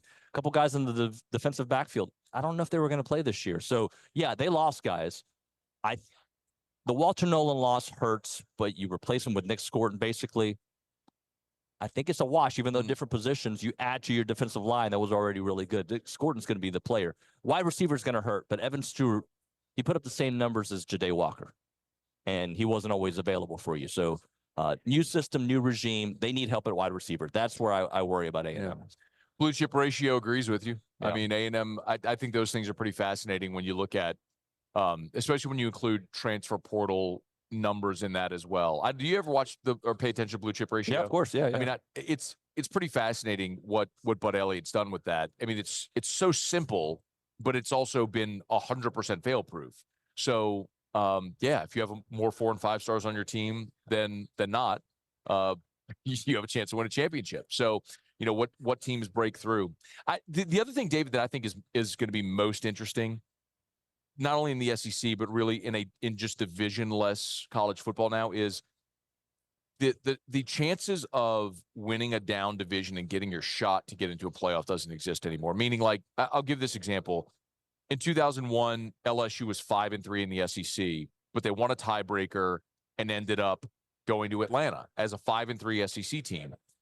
They played number 2 Tennessee and upset them 31-20 and went to the Sugar Bowl. Well, in this system, had that been the scenario we have now with a 12-team playoff with an auto bid for the league champion, that LSU team would have gone to the playoff. Well, now that LSU team would never even have an opportunity to get to Atlanta, right? Right. Because it's the top 2 teams. So like South Carolina, Missouri, Arkansas, Mississippi State, all teams that have been to Atlanta before, like they have no chance of ever going back. Right. Matt, always great, man. Thanks for making some time. We'll talk to you soon. You My tried to get me on the show right around Schlossgate, and I was in Seattle. I apologize. I couldn't. But I also understand that's the most impossible time in the world for people that do what we do. It's like, you'd love to help everybody, but it's like, there just literally isn't time today. But it's all good, man. I got Father of the Year, but I got Employee Not of the Month. I got the worst employee because I was doing my show on the road, not even in Omaha. I appreciate your time, brother. Always my pleasure. Thank you very much. Right now, we're talking Aggieland Express Car Wash, your car wash tradition with the friendliest staff and the personal touch. Matt Moscona, guys, he's great. Aggieland's first green car wash. They recycle 100% of their water. They've got 2 great locations on William D. Fitch behind Shipley's in South College Station, and the new location, 2528 Texas Avenue South in College Station, across from the Planet Fitness. And they have all the services you want. Varying wash options. You got the free vacuums, the towels, unlimited monthly memberships. But the new location has the full service wash, the newest full service wash in town. They will take care of you, cleaning, drying, vacuuming, you name it. And for a limited time, they're inviting you to try the full service option for half price. It's normally $40, but they're going to give you $20 off if you tell them that I, David Nuño from TexAgs, sent you by. And we're going to give a free one away right now. 979-693-1150. Call that number. First caller will get themselves a free Aggieland Express car wash there, but you have to go to the new location there on Texas Avenue. Is Aggieland Express Car Wash.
All right, we're back here on TexAgs Radio, presented by David Gardner's Jewelers, Rollo Insurance Studio. It is day 2 of SEC Media Days, and SEC Michael Bratton with us here on the program. And no matter what I do, if I talk about you, people go back to my bad moment. So, Michael, how are you, buddy? Hey, I'm doing great. I didn't think it was a bad moment. I thought it was very you enjoyed it. Yeah. Brett, I don't mind getting yelled at. He deals with that every day. Yeah, but I'm a little meaner. I don't know. You even called me like, dude, that was wrong. Because this is my That's your guy. I'm Yeah. like, this is... It was like a real life Twitter exchange, is what that was. Yeah, it was. Yeah. But you know what, though? I still think I was right. I'm sorry. I do. I just. Well, one of the coaches. Could is y'all still both have coaching. been wrong? Could y'all? Yeah, we're both wrong. How about that? I'm wrong often, so I'll take it. So Hey, go ahead. I'm sorry. oh no, I was just how's what's this last year? You and I sat down. Yeah. A fun interview in Nashville, or was that SEC? That was Nashville. SEC basketball tournament, wasn't it? Yeah, a couple months ago. But we were in Nashville for SEC Media Days too. How does it feel? Because to me, it feels so much different here in Texas this year. What are your thoughts on it being in Texas? I feel like probably a one-off, but Hopefully, because we can only go 90 seconds here without being asked about the Longhorns. oh yeah, And it's ridiculous to me. yeah. Not even the best Every program question. SEC's getting from the Big 12. Oklahoma's a better program. I'm not getting asked Historically, about yeah. Oklahoma. I'm getting asked about Texas nonstop. So, yeah, I'm right there with you. I hopefully, we've had a good time, but this doesn't feel like Southeastern. it just doesn't. And it doesn't seem like this is a big deal to Dallas. And No. I don't know. I feel like it kind of should. Yeah, no, it is convenient for us, right? Like, I love when you guys are all driving, or you live in Nashville, but everybody's driving a couple hours into all the SEC events. I'm like, damn, I wish I could do that. And also for the Aggie fans, I wish they could drive to Hoover. I wish they could drive to Nashville, Birmingham. But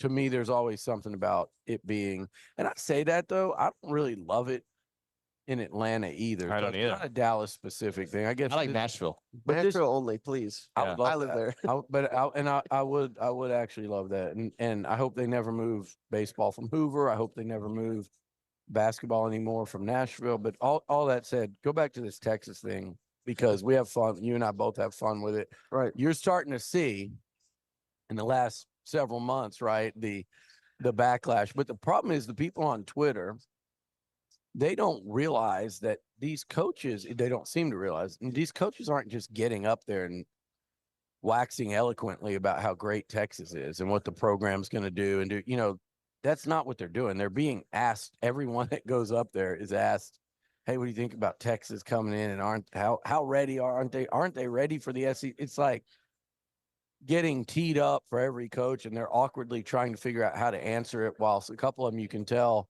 Lane Kiffin yesterday, I felt like was about one step from being like, why don't you ask them how hard it's going to be, not us, how hard it's going to be them coming in. Well, speaking of that, I'm fascinated to see too, Coach Elko, how many Texas questions he gets, because I think that's going to be for him. Yeah, I think it's going to be half the questions. That's true. That's a good point. The rivalry in the game and yeah.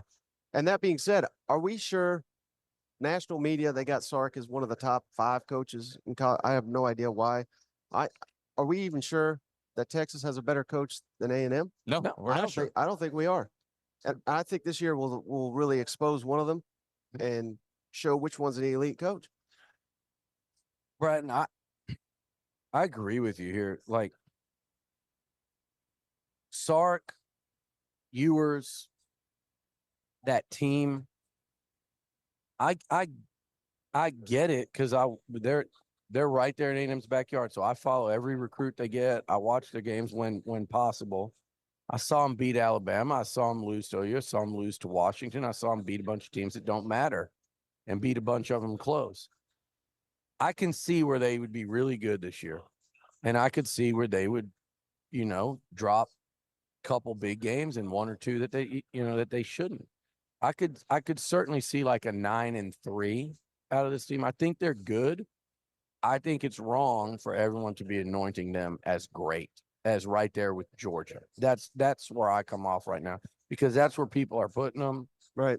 And I think they're good, and I think they deserve respect, this particular team coming in, but I don't think they're great. And 9-3 is typically good in the SEC, particularly in an expanded SEC without divisions where you're feasting on a easier division, which we won't have to do anymore with, just a 16-team format. But yeah, I mean, that's kind of where I'm at. I'm not saying Texas is awful. I'm not just some idiot that just hates Texas. Yeah. But I think they're far from the best team in this league, which a lot of people are anointing them as. Yeah. Michael, how many SEC teams have a legit chance, you think, for the playoffs? Like a legit conversation piece come middle of November? Middle of November, obviously. Or maybe early November. But, I mean, I'm thinking 10. 10. 10 will be in the conversation. That'll get weeded out. By late November, it'll probably be down to 6. But I think there's 10, and I throw A&M in there. Okay. I throw LSU in there. Now, I honestly, I don't think A&M and LSU will make the playoff. But if things break right, they could. And that's kind of where I'm at with them. I'm right there with Tennessee, I think, is in that conversation. So there's a lot of teams that could emerge. Obviously, Georgia. Texas, I would throw into the first category I said, where if things break right, they can get there. But I don't think Texas makes the college football playoff. I really don't. You don't, even with that schedule? No, because I think by the end of this, here's what they're looking at, and a lot of people are looking at late in the season. Florida. Oh, that's an easy win, right? I think Florida's going to be a breakout contender. At Arkansas, last time they went there, they got humbled. That's the biggest game on Arkansas' schedule. Yeah. So again, I'm not saying they will lose that, but that's back to back. And then Kentucky, if they hit on their quarterback, they're an 8-9 win program too. And then at A&M, they're not winning all 4 of those. I think best case for Texas, they're going 3-1 in those 4, and they're losing to Georgia, and I think they're losing to Oklahoma again. So that's where I get the 9-3. And you didn't even mention, and I think they'll win this one because I've never seen a team lose more from one year to the next. But they're going up to Michigan early in, what is it, week 2? Week 2. We're going up there to week 2. I know it's not going to. Can you imagine Michigan. Defending national champion, home game you get, and you're going to be. No one's going to count you to win that game aside from diehard Michigan fans. That's a perfect scenario for that program. Yeah. I mean, I'll tell you what, there's a certain former O-line coach turned head coach that got a little practice last year, and he seems like a pretty emotional dude. Like he's going to want to win that game worse than anyone in college football on that day. So who knows? They might line up and run the football for 4 quarters and play defense. Right. I want to go ahead. No, you please. Usted. Yeah, I like to go formal. Usted. Go ahead. No, instead of 2. Usted. See, he and cousin Shane don't have these issues. They just flow. First of all, where's he at? And where's the best place y'all have eaten this week? There he is. Well, 2 feet away. Yeah, right there. We went to Terry Black's. We went for 2 servings. I mean, it was that good. Yeah, it is. But he liked the Tex-Mex we got yesterday even better. Where'd y'all go? Everywhere down here is named Tex-Mex. I think Shane, where'd you go yesterday to eat? Where was the Tex-Mex place yesterday? I'll tell you, it was fantastic. What was it? We had the name. What was the name? the name? E-Bar. Oh yeah, we went there the other night. We went Sunday night. Yeah. I would have recommended that to you guys. It was you have good. the Jorge tacos. That's exactly. We all got it. The Jorge tacos. That's what they're called. They're so good. The Jorge, it's like jalapenos. Yep. Let me ask you about Missouri. Do you buy them? Absolutely. I think they're going to make the SEC championship game. Oh, wow. Now, I don't. Because of their schedule, or? Yeah, I'm not necessarily saying they're the second best team in the SEC, but because of the path, because of what they do have coming back.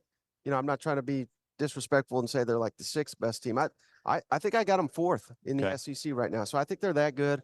I think they're going to be great on offense. I think Luther Burden's the best player in the country. And Brady Cook, I think by the end of the season, I've got him as the best quarterback in the SEC. By the end, not today, but by the end of the year, I think he'll be regarded as that, a true dual threat. Year 2 of Kirby Moore offensive coordinator. I'm big on coordinators in year 2 of their system. I think Missouri is going to be unstoppable on offense. They're scary on offense, and they're coming to Kyle Field. That game is one of the more intriguing ones. I think off the radar today, SEC games that could be massive. There's 2 of them on the A&M schedule. Like one of them is A&M at Florida for the reason you just said. Florida's still got talent. They've got an experienced quarterback. They've got a dazzling young quarterback. Early in the season, I know Nation's going to be there. There'll be a spotlight on it, but around the country, people aren't going to be paying much attention to A&M at Florida. That could be a pretty impactful football game.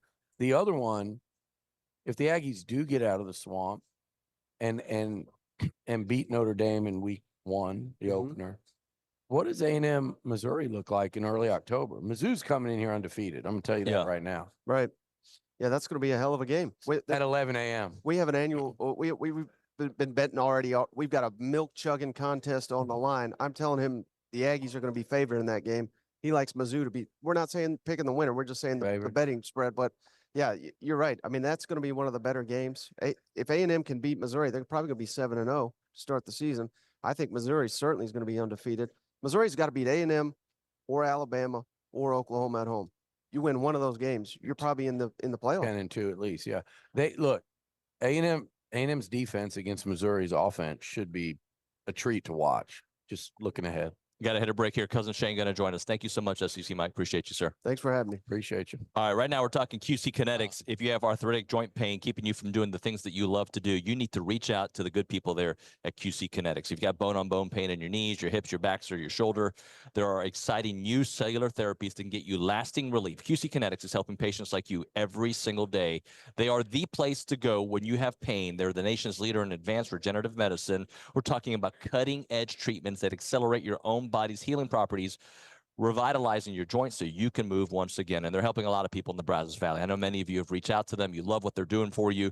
They can show you how they'll treat the pain, enhance your joints, restore your mobility, and give you long-term relief with no downtime. The local medical professionals at QC Kinetics are ready to help you get your life back with regenerative, restorative, cellular treatments for your achy joints. This is the future of medicine. Call for a free consultation now. That number is 979-452-6000. QC Kinetics, 979-452-6000.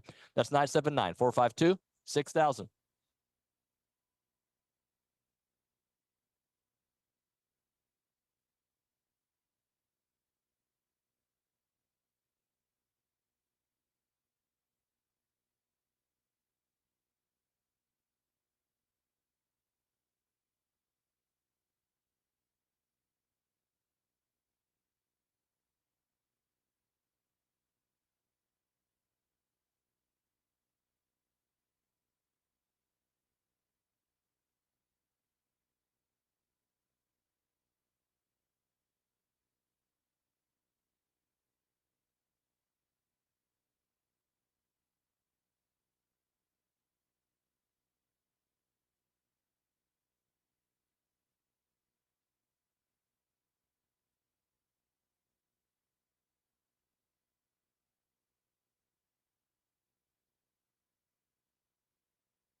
All right, we're back here on TexAgs Radio. We are presented by David Gardner's Jewelers, Rollo Insurance Studio, day 2 of SEC Media Days. David Nuño, Billy Liucci.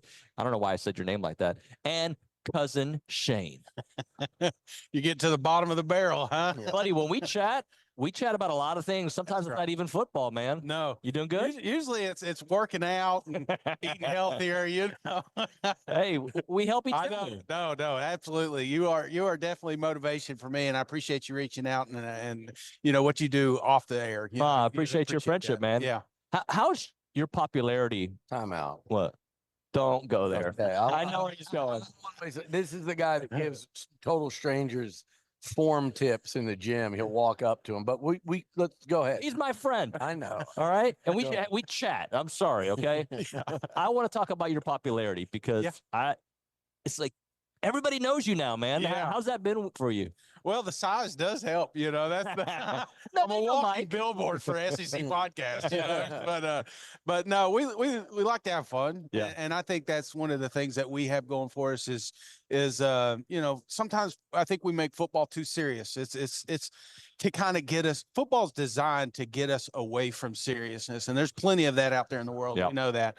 And college football kind of unites because we can just focus at game at hand, you know? Yeah. You know what I like that y'all do that a lot of people, probably including us, oftentimes, like you guys could give a damn if you're wrong. I mean, obviously what you're trying to say, what you think, and you're not being outlandish for the sake of, you know, being outlandish, but you know, hey, we might be wrong.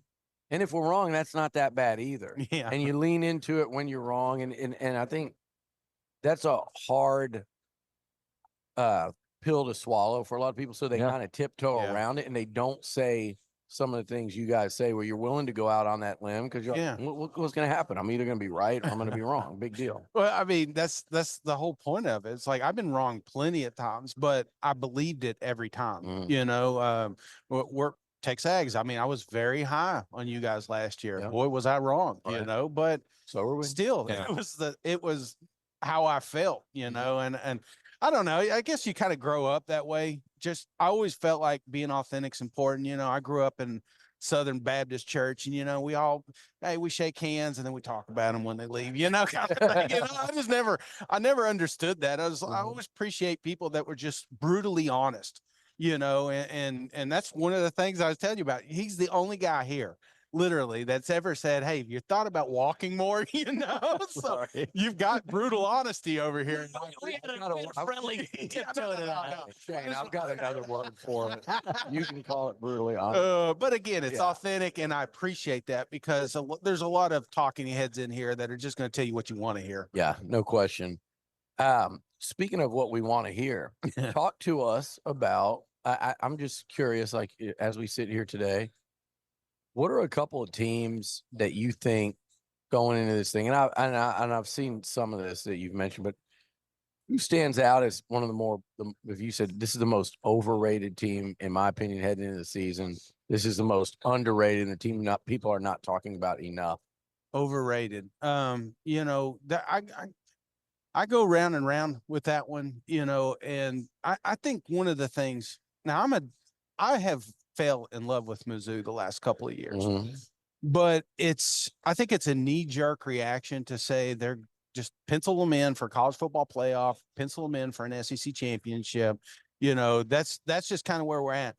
I'm not saying that they're overrated, but that schedule is not talked about enough. And I get where you're coming from. You're looking at, you're not playing Texas, you're not playing Tennessee, you're not playing Ole Miss. You're not, I mean, there's Georgia. You're not playing a lot of these top 5, 10 teams. Yeah. You know, what does that look like late December, you know, when we're talking about playoffs? So that's one I think is going to have a fantastic season, but I think we're overreacting a little bit on the end game, and that is winning a championship. I agree. You look at Mizzou's schedule, and if there's a 10-2 type of SEC team that wouldn't get in, you would point to a schedule like that. Like if let's say the Aggies went 8-4 or 9-3, and Missouri came down and that was one of their 2 losses. You look at that schedule and go, okay, then where are the wins that are going to get them into the playoff? Yeah. So that it Interesting when you look at it that way. And that's what I think the problem is that 10-2 it'll work for Texas A&M. It'll work for a Tennessee or a Florida. It may not work for Mizzou, especially if your 2 losses are maybe against the toughest 2 teams that were on that schedule. Sure. Now, under, people I don't think they're talking about near enough. I could go to Kentucky. I think this is a team that kind of mimics a little bit what Mizzou was last year. Great offensive line, great defensive line. It is Brock the guy. I think that's ultimately the decision, but a loaded wide receiver room. They've got a lot of pieces to surprise a few folks. When you said that about their O-line, the last time Kentucky had that kind of O-line, it was their best season under Stoops. Yeah. They came to Kyle Field, a good A&M team beating in overtime, and I think they finished 10-3 that season. That's what Stoops wants, the big blue wall, just kind of just pound it, and now you've got a quarterback too, kind of like Will Levis, that can extend the drive. A lot of times you get there on that 3rd and 3. How many times have you watched the game and you're just like, dude, just tuck and go? They don't have that, but Brock does have that, and I think that's not talked about enough. Shane, I'm going to make this about A&M, but I'm going to talk about Nico. Yeah. There's a lot of love for Nico. Yeah. And I remember when Connor was coming up, we were giving him all the love in the world. But like when you see the love that Nico gets, where do you put Connor in that pecking order of a guy who's played more football than Nico, but it still hasn't finished a full season? Yeah, I think obviously, I felt like Connor was held back a few times, and I'm not blaming, we're not going to bring that up or anything, but I do feel like, when you have a new offensive coordinator come in and you've got a guy like Connor, it doesn't take a rocket scientist to say, hey, I need to go to him and find out what he's good at. Yeah. And I felt like so many times we're trying to fit around, or a round circle into a square peg, whatever. I'm terrible at sayings, but you know what I'm saying? It's the same. Yeah. That's a Tennessee saying, but I felt like that's what we were trying to do instead of adapting to what Connor's good at. And I feel like if they do that, then I don't know what the ceiling is for TexAgs. Yeah, I think Connor's a fascinating quarterback in this league. Another guy that gets my attention a lot. There's this group of them that really, they just haven't played enough ball. Yeah. And Connor's on the higher end of that. I mean, I watched him beat a top 5 LSU team. Yeah. I watched him get hit 40 times against Miami and put some amazing stuff on tape. I've watched him go toe-to-toe with Jackson Dart in his first career start. But Jackson Arnold, Connor Wigman, Garrett Nussmeier, I think those 3 guys on those specific teams, tell me which of those 3 quarterbacks has the best year, and I'll show you a team that might be a dark horse playoff contender. Yeah, well, and not that LSU would necessarily be a dark horse. Well, too, out of those 3, I mean, if you're going back to the locker room and you're picking from those 3 and the game's on the line, I want Connor because he's got more experience. But people don't want to talk.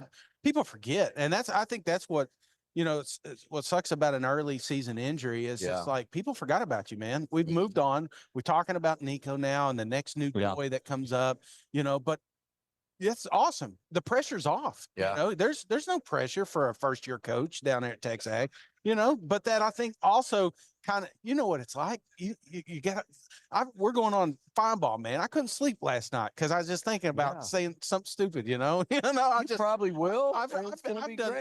I've done this interview 3 times in my head already. I didn't know exactly how it was going to go, but you get yourself worked up. But when the pressure's off, then you become yourself. And I think that's one of the cool things about Connor. He's a guy that maybe not a lot of people are talking about now, but will be by the end of the year.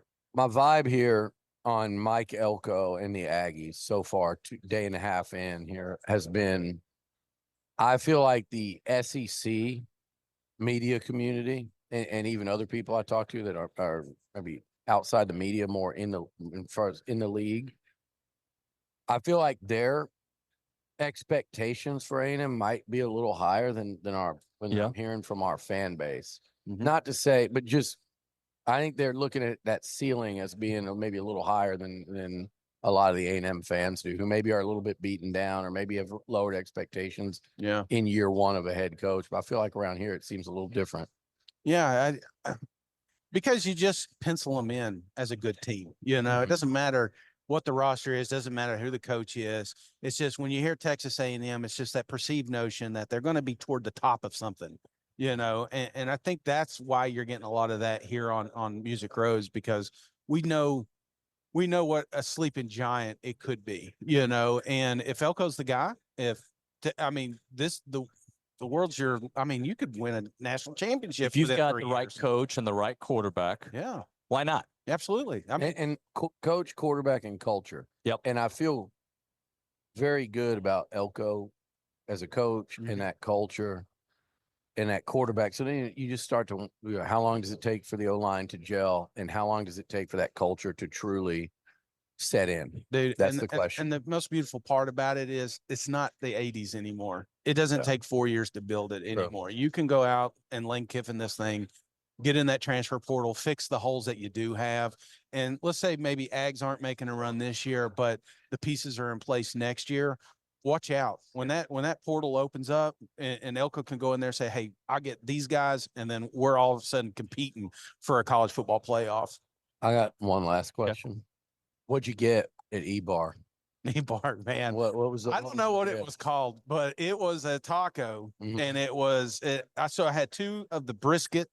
So it's like brisket, jalapeno, and cheese, and then it was fried kind of thing. Oh yeah, that's what I got. You got was there 4 of them? 4 of them. You Yeah. got the Jorge's taco. Yeah, that's exactly it. That's what I got the other night. So I got 2 of the brisket, 1 of the steak, and 1 of the chicken. I'm going to tell you what, the brisket hit. I wish I got all 4 brisket. Yeah, the brisket's really good. Yeah. I ruined the shirt. I go brisket. Yeah. I go brisket shredded chicken there. Shane, thank you, brother. Appreciate you. Thank you very much. Yeah, now I feel bad for eating. Yeah. He's gonna have walking again. I ate more than both of you guys when we went to what's it called? What's the name of the place? Exactly. Yeah. He's the guy that goes to a Mexican food place, doesn't eat a tortilla. What are you talking about? I had more chips than the whole table. We need more avocado over here. Thank you, guys. Appreciate you. All right, see you, man. Rollo Insurance Time, the official insurance provider of TexAgs Radio. The difference is real. You know their slogan. They're all about it, God, family, and country. They are the place to go to when it comes to getting your insurance needs. They've got offices all over the place. We're here in the Metroplex. They got some here. They've got South Texas. They've got Central Texas. They got East Texas. They've got West Texas and everything outside of Texas. You can take care of the homeowners, the farmers, the ranchers, the hobby farmers, the business owners. They are the place to go when you are looking for help. And remember, they are super local when it comes to your insurance company. They are in College Station, right on Highway 6. It is the place to go. The number is 888-44-ROLLO, or go to RolloInsurance.com. That is 888-44-ROLLO, or go to RolloInsurance.com. It's Rollo Insurance.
All right, we're back here on TexAgs Radio, presented by David Gardner's Jewelers Rollo Insurance Studio. Super short segment here.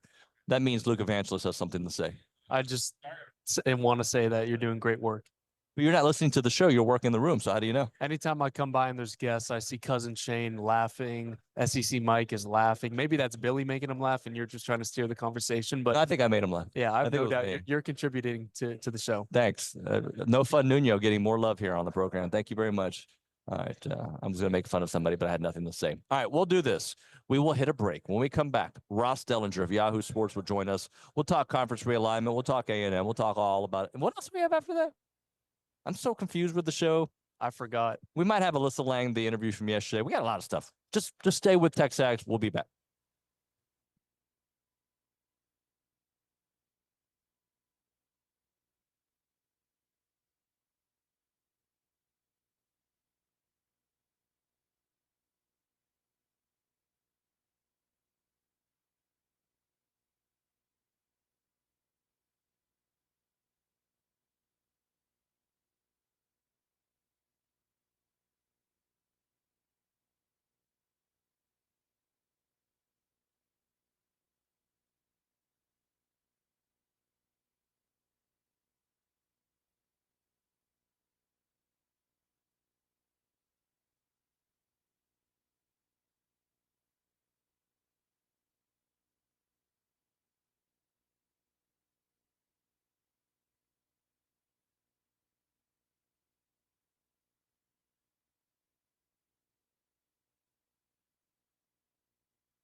Welcome back in TexAgs Radio, presented by David Gardner's Jewelers, Rollo Insurance Studio. Appreciate everybody listening in here on day 2 of SEC Media Days. Ross Dellenger here with us from Yahoo Sports, a big friend of the show. What's up, man? How you been? Good. How are you? Doing well. Thanks for joining us. Billy should be joining us here in a moment. Oh no, if Billy's joining, then I'm not. I Well, gotta get out of you're here. gonna bounce. Oh yeah, look, here he comes.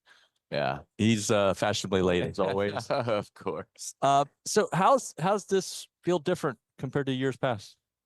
Well, I mean, physically, I guess I like the setup in here. This is nice. Yeah. There's a little more space than previously. There's no different levels and all that stuff. But that's obviously from the media standpoint of operations. But being in Dallas is very different, obviously, and having 2 more teams here, and the days feel a lot longer because there are more teams and all that. So it's interesting. I Nick Saban's obviously here with ESPN, and somebody said he spent his afternoon he went to go walking, like went out for a walk. And could you imagine Nick Saban going out for a walk in Hoover? Right. You can't do that. Or even Nashville. Yeah. Right. Yeah. But here you could kind of do it, you know, so bigger city and a different footprint, I guess. So yeah, it's definitely different. Nick Saban on the Katy Trail. Everybody's too caught up in themselves to notice him. Yeah, that's right. How do you ever see in the last, like, I'd say since before the pandemic, conference realignment was before that. Like in the last 5-6 years, have you slept? Like what do you do? No, I get plenty of sleep during the year. It's been crazy. People have asked here, how's your off season? Like, okay, 2 weeks of June. Yeah, it was great. Yeah, I was home and I got to go to the beach for about 5 days, but there's not any off season since COVID, really, since that year. You had COVID, then you had NIL implementation the next year, and then you had realignment, and then you had more realignment, and now we have the litigation and the revenue sharing in college athletics, and obviously more realignment as it never sleeps. So yeah, it's been one thing after another, and I explain it as a that college athletics is bursting from the amateurism structure, right? And this is what happens when an entity has for so long been kind of this amateur and is now trying to becoming professional, and you just have all these transformational periods, and we're in one. You always hear, and Nick Saban's a name that always comes up. Like people say, "He'd be a czar of college football," and I think with as much as you've covered it and talked about it in your writing on radio, in probably every single conversation you have outside of your own family, and maybe even sometimes within that, I feel like you've got a really unique grasp that a lot of people don't have on kind of where this is headed, where it came from. What, Ross, today, as we sit here, is your biggest concern? What is the one thing like that you think could be the most problematic in the next 2-3 years for college football, or if not college athletics? Man, where to begin? Well, I think that we are losing some of what college sports would make college sports different, in a way better. The soul of it, than the NFL and then pro athletics, which is a vast majority of programs competing against each other despite differences in resources, right?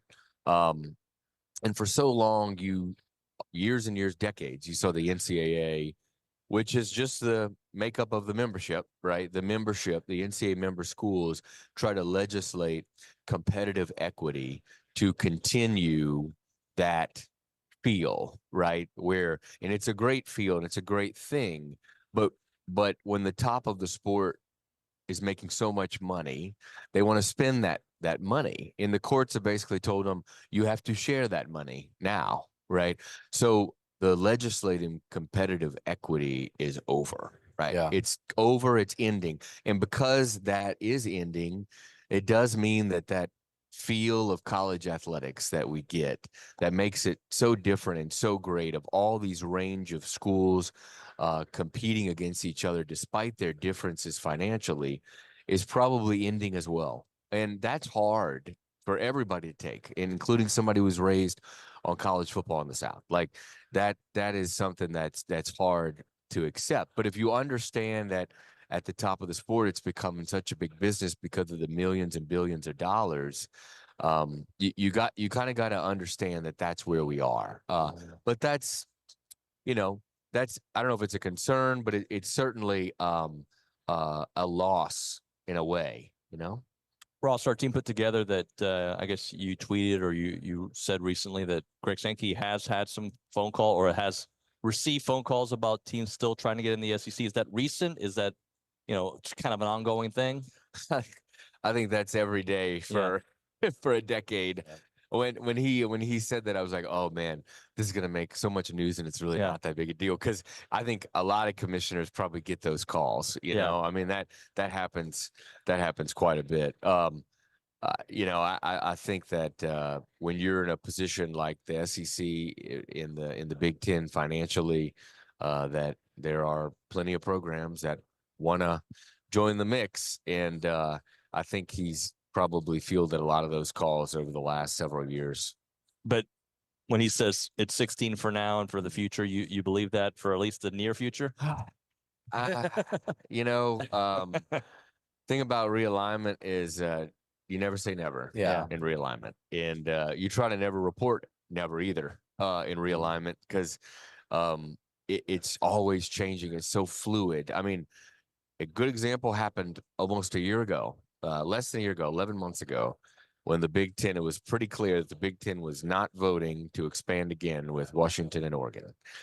And as soon as Fox put more money on the table, guess what happened? So a lot of this is business financial deals. And if the money is there, which normally would come from the networks, then the money's there and it could happen at any time. But I'll say, as I've said plenty of times and have written, right now, there seems to be little to no interest in doing that from the Big Ten or SEC, right? And that's not nothing new. That's weeks and months of pretty clear that that's not where they are right now,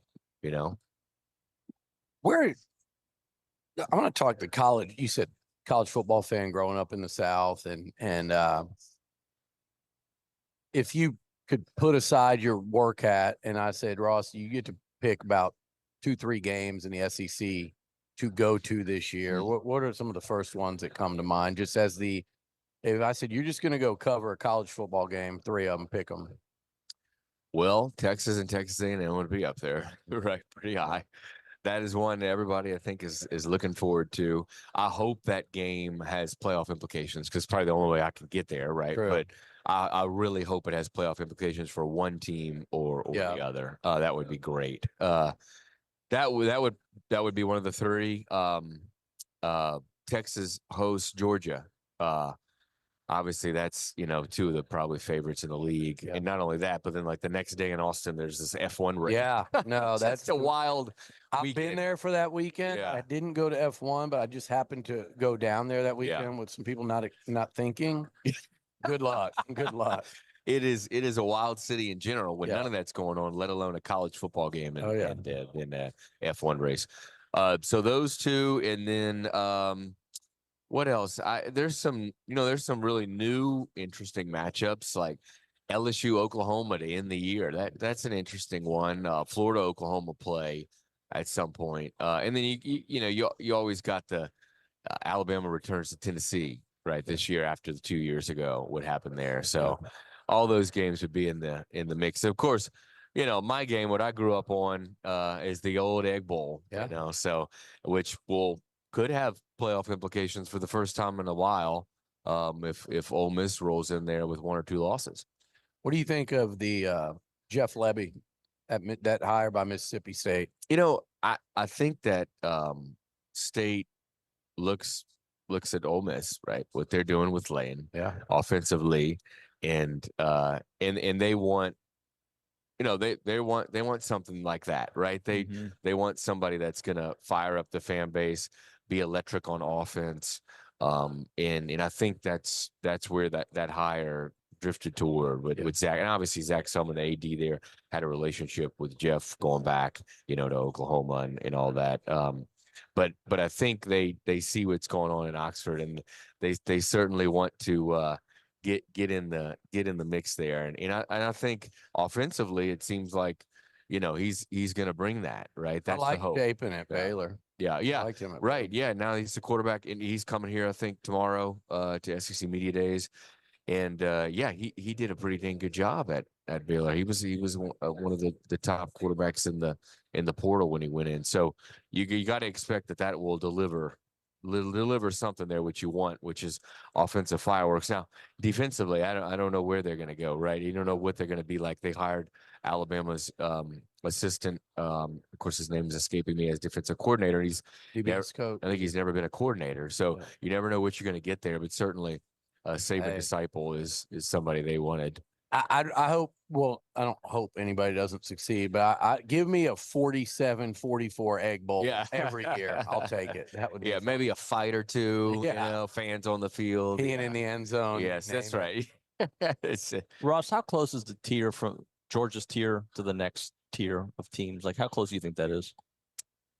Well, talent wise, you look at the recruiting rankings and 5-star and all that, all the numbers. And before it was always the Georgia, Alabama, right? But I figure that I feel like that tier is starting to grow and has grown during the NIL era because of NIL. Right now it's legal, so everybody's kind of getting in on this and able to. I always said, like, the NIL era would be most beneficial to the segment of schools that have really wealthy donors that are very passionate and want to see a program that either has never gotten there get there, right, or who has been there and hasn't been there in a while. And that all of that, and those are the programs. There's like a group of 10 to 15 after the kind of the blue blood, whatever you want to call them. And those are the programs that we have seen. A&M, right? A&M is one. I think you just mentioned Miami, A&M and Texas. I mean, it got all those teams are in there. I feel like we see all of them, in that grouping. So if 3 years ago the gap was, substantially wide, and maybe it was between the Georgias, Alabamas, and everybody else, I don't think that's the case as much anymore. Yeah. That's Ross Dellenger of Yahoo Sports. Ross, I appreciate your time, man. Thank you for coming in, and let's do it again, all right? Yep. Always, Appreciate buddy. you. Thank you. All right, right now we're talking Varsity Grill House. If you're looking for the spot to satisfy your food cravings, it is the Varsity Grill House. You can go hang out with your friends there. You can watch sports. You can just feel like you're out of town and just enjoying an awesome atmosphere. They are Aggie-owned and conveniently located there right by the Academy on Highway 6 in College Station. The food is fantastic. I went there with my friends from Rollo the other day. It was great. The atmosphere, the dishes are awesome. There's the selection. You'll love every bit of it. They have a dozen signature cocktails at the bar. They've got something for everyone. You can treat yourself to the mason jar desserts, the perfect ending to a great meal, and they can cater all your top-notch needs. They'll bring the whole crew out there, and they will make it awesome. Don't forget, they should be your go-to destination for hosting unforgettable gatherings. Swing by the Varsity Grill House today, and you can taste the difference. You have unforgettable experiences. Varsity Grill House, your home for good times and great food. Make sure you check it out. The food is delicious. It's Varsity Grill House.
What song is this?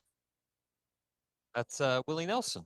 Oh, is that Willie? Good old Willie. Hey, Texas Trial Lawyer on YouTube. He's a good listener. By the way, it's TexAgs Radio. They knew that. We're presented by David Gardner's Jewelers Rollo Insurance Studio here at SEC Media Days, day 2. Texas Trial Lawyer says, Nuño, it's only because you're loved that you get grief. Chill, buddy. What was I complaining about today? It's only because you get love, you get grief. Oh, because they Because just the Shane saying thing? people give you a hard time because people love you. It's No, all love. No, I sure. I think that's we give grief to people we love and also people that we don't. That's how it works. Okay. Like I give him grief, but I love him. Yeah.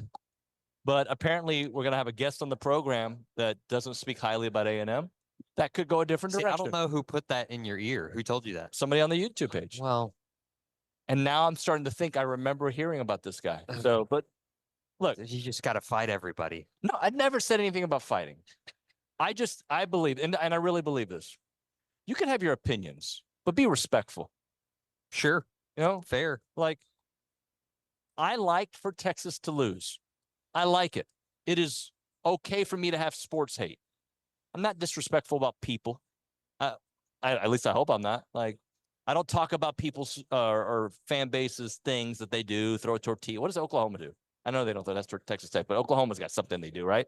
Whatever. You do what you do at your school. It's fine. You know, like, I don't know. Anyway, so on the program, the rest, I think we're going to run Alyssa Lang here. Yeah, we could do that. I don't know where. Yeah, Billy said Lavernius is. We can cut it if he comes back, but I don't think he is. He's gone. He may come back. So I think what we have on the show is we have a Georgia insider joining us here. Yep. We have an Oklahoma insider. Close the program. And then we've got some interviews throughout the day that will be posted on TexAgs.com. We may run some of these interviews here on the program. And then we can get to whatever questions you have because tomorrow the Texas Day? Tomorrow is Texas Day, yep. Yeah, and then obviously Thursday, the A&M Day. So here's part of my conversation with Alyssa Lang from yesterday that we did post, but we want to give it to our radio audience. Here's Alyssa Lang from the SEC Network. That's why we love having Billy on the radio. Chews up a lot of time. I don't even think we need an intro. We're having some conversations here, Alyssa Lang. But can I give you some props? Sports Center, all the good stuff. That's very kind. Thank you. You're doing awesome. Thank you. It's been a ton of fun. Always cool to have opportunities, but when it's Sports Center, it feels a little bit different to be able to do something like that. So it's been awesome. Can I ask you about that? So yeah. I didn't get picked. Years ago, I did an audition in Bristol, right? Okay.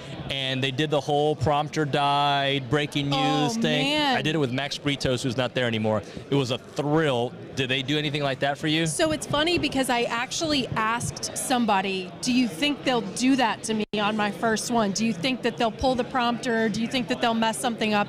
And they said, no, I don't think that they're going to do that, but be prepared for them to throw things at you that aren't necessarily in your wheelhouse. So I will say the very first Sports Center I did went pretty smoothly. We were actually coming off of, I think it was an LSU Texas A&M baseball game, which thank God, because then I could kind of talk my way through it because that is my wheelhouse. But then the next night, we were following an NBA playoff and an NHL playoff game. And they were throwing highlights at me like live in the show. Hey, we're handing it to you. We're coming to you in 60 seconds. And I don't watch a ton of NHL. Just the nature of our schedule throughout the college sports season doesn't leave a lot of time for hockey. I'll watch it when we get to the Stanley Cup Finals. But they didn't ever try to like pull the fire alarm. But it was a lot of live bullets, if you will. Yeah. But I think I handled it okay. Heck yeah. I think it went all You've done right. great. Thank you. My favorite thing with Alyssa is when I know that SEC baseball, like an A&M game's running way late, and I'll message her on You know I'm in the Instagram like, studio. hey, we still got at least another hour, knowing that her night is just going Longer later and later. I don't miss that life at all. Yeah, that's, it's fun because usually it ends with some drama when we have a game like that. But I have left our SEC Network studios in Charlotte at 2, 3 in the morning on a Friday because of A&M or LSU or whoever else it is. But hey, college baseball season is one of the best times of year. It's so cool to see what you're doing, and I was actually talking about it a couple weeks ago with Kaylee Hartung. Yeah. It's kind of her She's the journey, right? And she said, but I feel like you won't say this, but like you're on that kind of path and trajectory. Couldn't happen to a better person. But we're going to give you a hard time. I need to come here more often because you guys are hyping me up. Wait, I'm not done. So, but knowing how you guys at SEC Network is such a family and you guys are so much, so has the coolness of that achievement outweighed the grief and the hell you're catching from the crew? Oh man, being part, to your point, of the SEC Network family is amazing. Being part of the SEC family is amazing. I don't think it'll ever wear off, the grief, the cool stuff. Like, none of that will ever change. I've always said that if it ever feels like I'm not excited or I'm bored to be doing something, especially in this league, then you probably shouldn't be doing it. You probably shouldn't be in that seat. I always rely on my SEC folks to keep me humble. If I'm ever, not being, Chris Doring and Peter Burns, I'll make sure that, they keep me knocked down a few pegs if I have to, but everybody's so supportive and it really is such a family. So it's really cool. I wanted to we're going to ask you a football question, Sure. But beforehand, you covered the World Series. That's still fresh in so many Aggies' minds. And just from an outside perspective, what'd you think of really that last series between Tennessee and A&M? It was just awesome. From start to finish, the way that A&M still made it to the Champ Series despite being beat the heck up. I mean, crawling to the finish line, and it was dang close. I mean, they were so close, and it breaks my heart. In this position, you're kind of pulling for everybody. You get to know the team so well, and it really does change your fandom. So you're happy no matter who wins, whether it's Tennessee or Texas A&M. There was a little extra layer, though, of knowing what this team had been through, knowing the injuries that they had battled through, losing a guy like Braden Montgomery, and then not being able to get there. Really, even as an outsider, stings just a little bit more. But as I told you when we were leaving Omaha, they're going to be back, and they're going to be back sooner rather than later. And I 100% believe that the makeup of the guys on that team will not let the alternative happen. They're going to be back in Omaha very soon. So follow up to that, from baseball to football. Yeah. All right. You have the Schloss drama. Yeah. Which adds to the storylines with A&M football versus Texas, right? Like, isn't that crazy how that baseball moment is going to add to that evening? Yeah, and everything will between Texas A&M and Texas, right? Like, it doesn't matter what sport it is. You're going to use every last moment as motivation when it comes to your rival. I cannot wait for that game this year. I'm already reading Aggie fan tweets, Longhorn fan tweets, just about all the smack talking that they're doing, and it's not even August yet. I can't imagine what the players are going to be doing on the field and some of the things that are thrown across social media that week. Hopefully all good and mostly entertaining, but it's a rivalry like no other, and I hope and I pray that I will get to experience it in person at some point while they're here in the SEC. You might. Hopefully. Hey, last I question. need a promotion to do that. Last one from me, baseball. I want to go back to it. Yeah. Paul Maneri. So, as a South Carolina alum, a proud Gamecock, how do you feel about that? It feels like a pretty big-time, unexpected hire. It was unexpected is definitely the word, right? And I will be honest, when I first heard the news, I was surprised. And I sat there and I went, man, he retired for a reason, right? He's not on the younger side, and he's admitted that, he's not shying away from that. As I listened to him speak, and as I've talked to more folks around the program, I've only gotten more and more excited for the Paul Maneri era to begin.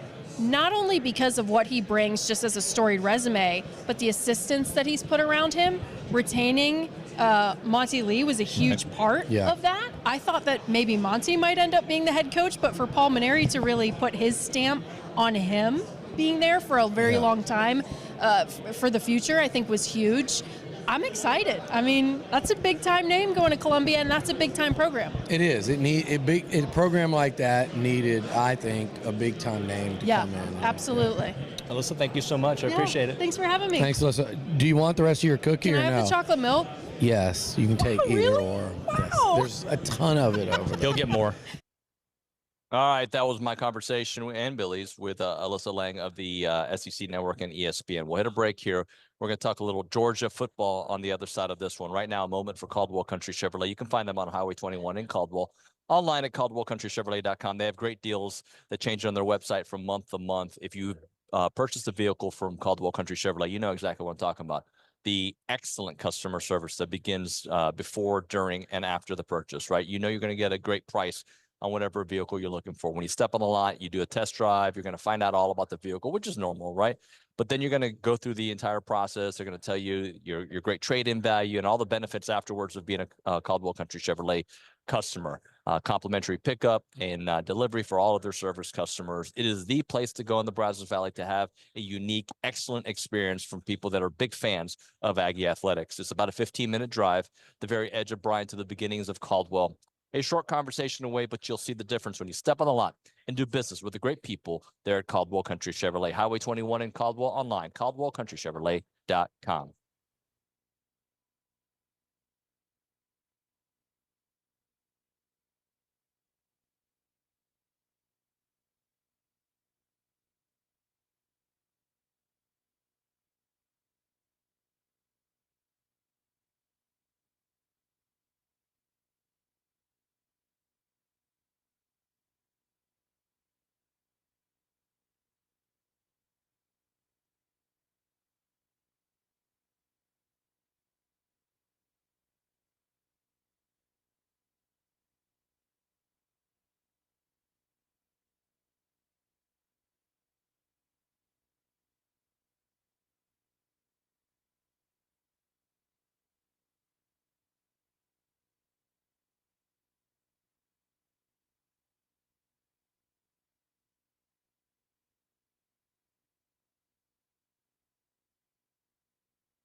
All right, we're back here on TexAgs Radio, presented by David Gardner's Jewelers Rollo Insurance Studio. Here at day 2 at SEC Media Day is a moment for FBS Appliance. Their team of experts are there to help you with all the appliances that make your house a home, carrying the top brands to make your life easier, and appliances that fit any budget. Caring for Texas since 1988. They have all the trusted brands you can imagine, with an expert staff and trained installers to guide you through your purchase, because FBS Appliance it wants to be your trusted appliance store. Visit any other 8 showrooms across Texas or find them online at factorybuilderstores.com. All right, we're going to talk a little Georgia football here on TexAgs Radio. Brooks Austin, lead editor and recruiting analyst at Dogs Daily, joining us here on the program. Georgia Sports Illustrated. What's up, man? I'm doing well. How are you guys? Doing wonderful. So we've never met before. Happy to get you on the show.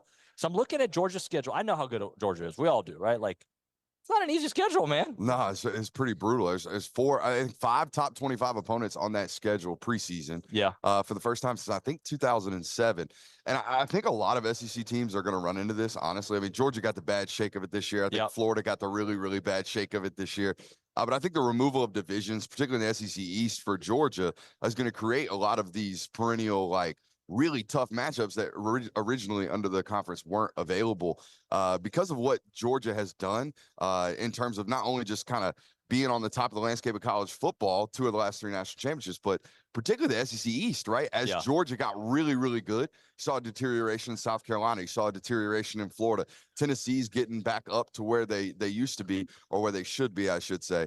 But I think that's a byproduct of it. The removal of divisions has created this really tough slate more than anything. Give me a perspective of last year, because I think Georgia should have been in the playoffs, regardless of what happened at the end. Yeah. But who do you replace? I mean, there's an argument everywhere, right? So, like, from a Georgia insider's perspective, were they hosed? Was it, you just lost at the wrong time? Just how do you see it? Yeah, I mean, if anyone were hosed and you could make the opinion of it, I think it's definitely Florida State.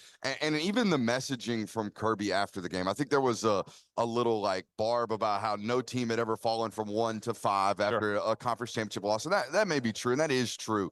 But I think even him in that post-game press conference, fresh off that 3-point loss to Alabama, basically said, hey, we controlled our own destiny today, and we did not handle the business that we were supposed to handle. Yeah. I don't think there was any type of spurned feeling or spurned animosity towards college football playoff. I think that is a program, at least the lip service said that, hey, look, we didn't do what we were supposed to do, so we can't sit on our hands and complain because we had the opportunity to control our own destiny. We know the talent.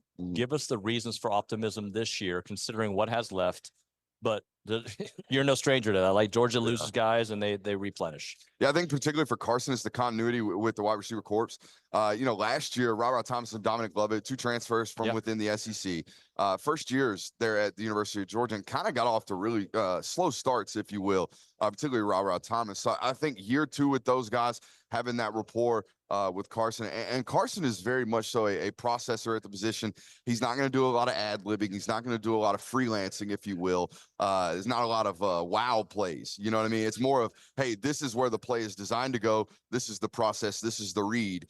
And if you're not there on time, we can really mess things up in terms of offensive continuity. So I think being in year 2 with a lot of those new faces from last year and even going on and adding new ones like Ben Urasek, I should say, from out there in Stanford, adding London Humphreys, adding guys like Michael Jackson from Southern Cal as well. So getting a good rapport with those wide receivers is really, really evident because if anything, Georgia's relied on the portal at the wide receiver position far more than any other position on their entire roster. So I made this point on the air yesterday that we as college football fans and SEC fans may have to start looking at the way we look at records, the way we look at records in UFC, all right? Because in boxing, it's all about your legacy, being 35-1 or being undefeated, running the table, right?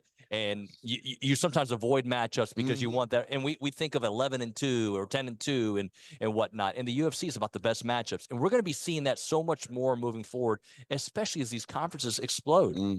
I mean, and I think it's good for the college football fan, right? Yeah, we have removed some of the traditional rivalries, the year in, year out things that you expect. Georgia and South Carolina not on the schedule for the first time, and I think like forever, right? Since both those teams have come to the SEC. So certain things like that have been removed with the divisions being out. But the expansion of college football, the expansion of the Southeastern Conference in particular, is going to provide a lot of those annual matchups where we're basically going to get playoff games in the middle of September is what it's going to feel like, right? Yeah. You're going to be playing 1 versus 5, 1 versus 2, 1 versus 3, a lot more often than what we were, 10, 15 years ago. I remember growing up, when Ohio State, Michigan played 1 versus 2, felt like the biggest game of the year right there in the middle of November. I feel like we're going to get a little bit more of opportunities to see those.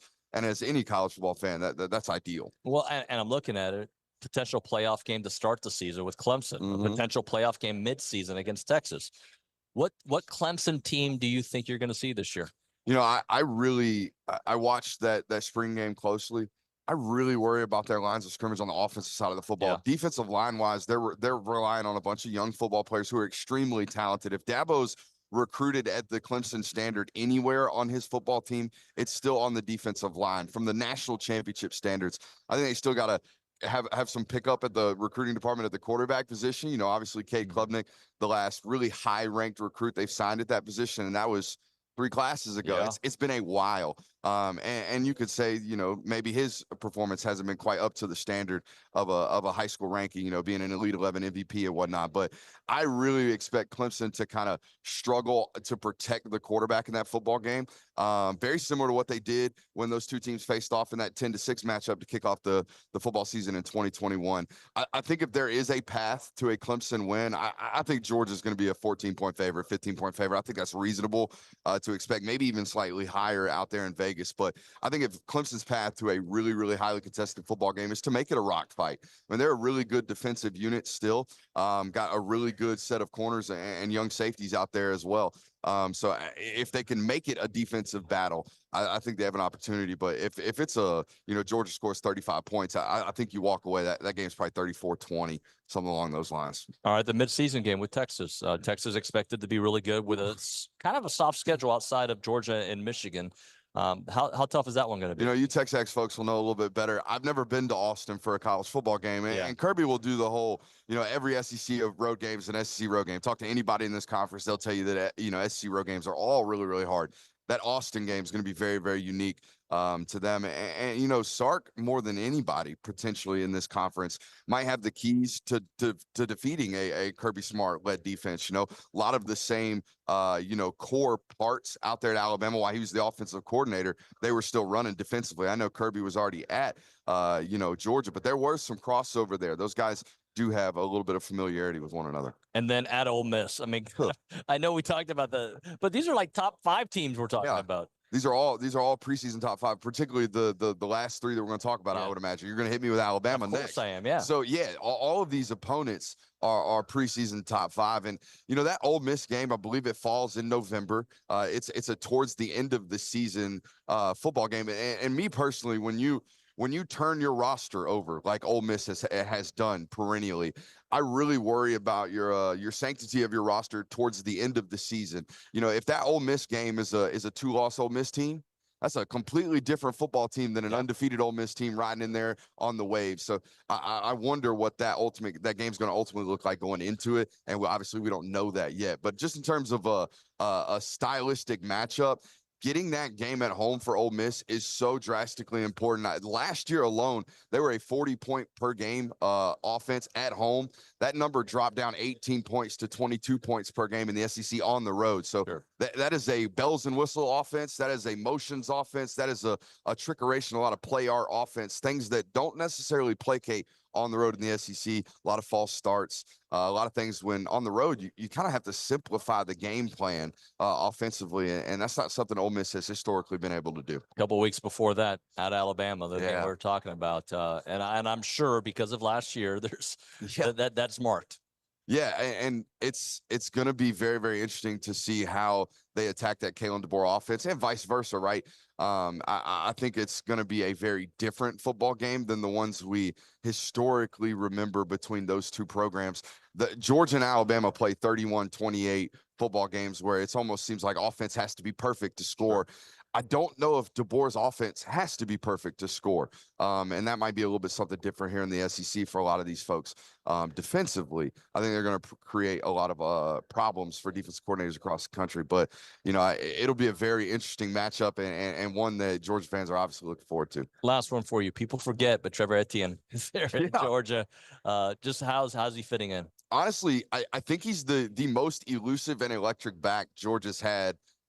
Take Kenny McIntosh out of the equation because he was never really fully healthy. But you got to go all the way back to like 2019, 2020 when DeAndre Swift was on that roster where they've really got a guy that can take it 80. They got a guy that can, make a first defender miss and break the gates. Last year, Dejon Edwards and Kendall Milton were really, really good college running backs, borderline, really, on the verge of great. They did what they were supposed to do.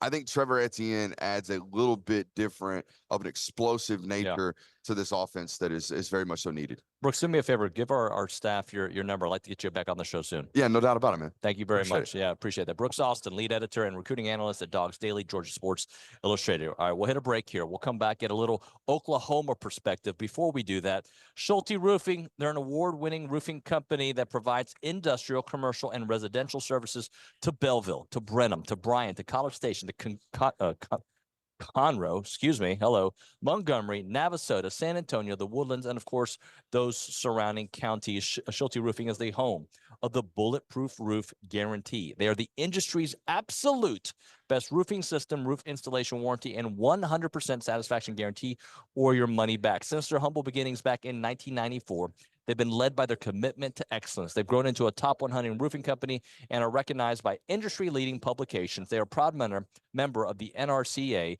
the Texas Association of Builders member as well. You can call them up at 1-800-4ROOF. That number is 1-800-4ROOF, or go to SchulteRoofing.com. That is SchulteRoofing.com.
All right, we are back here on TexAgs Radio, presented by David Gardner's Jewelers, Rollo Insurance Studio. Tyler McComas is joining us here, the host of The Rush on the Ref Show, Oklahoma Sports Radio. Tyler, how you doing, buddy?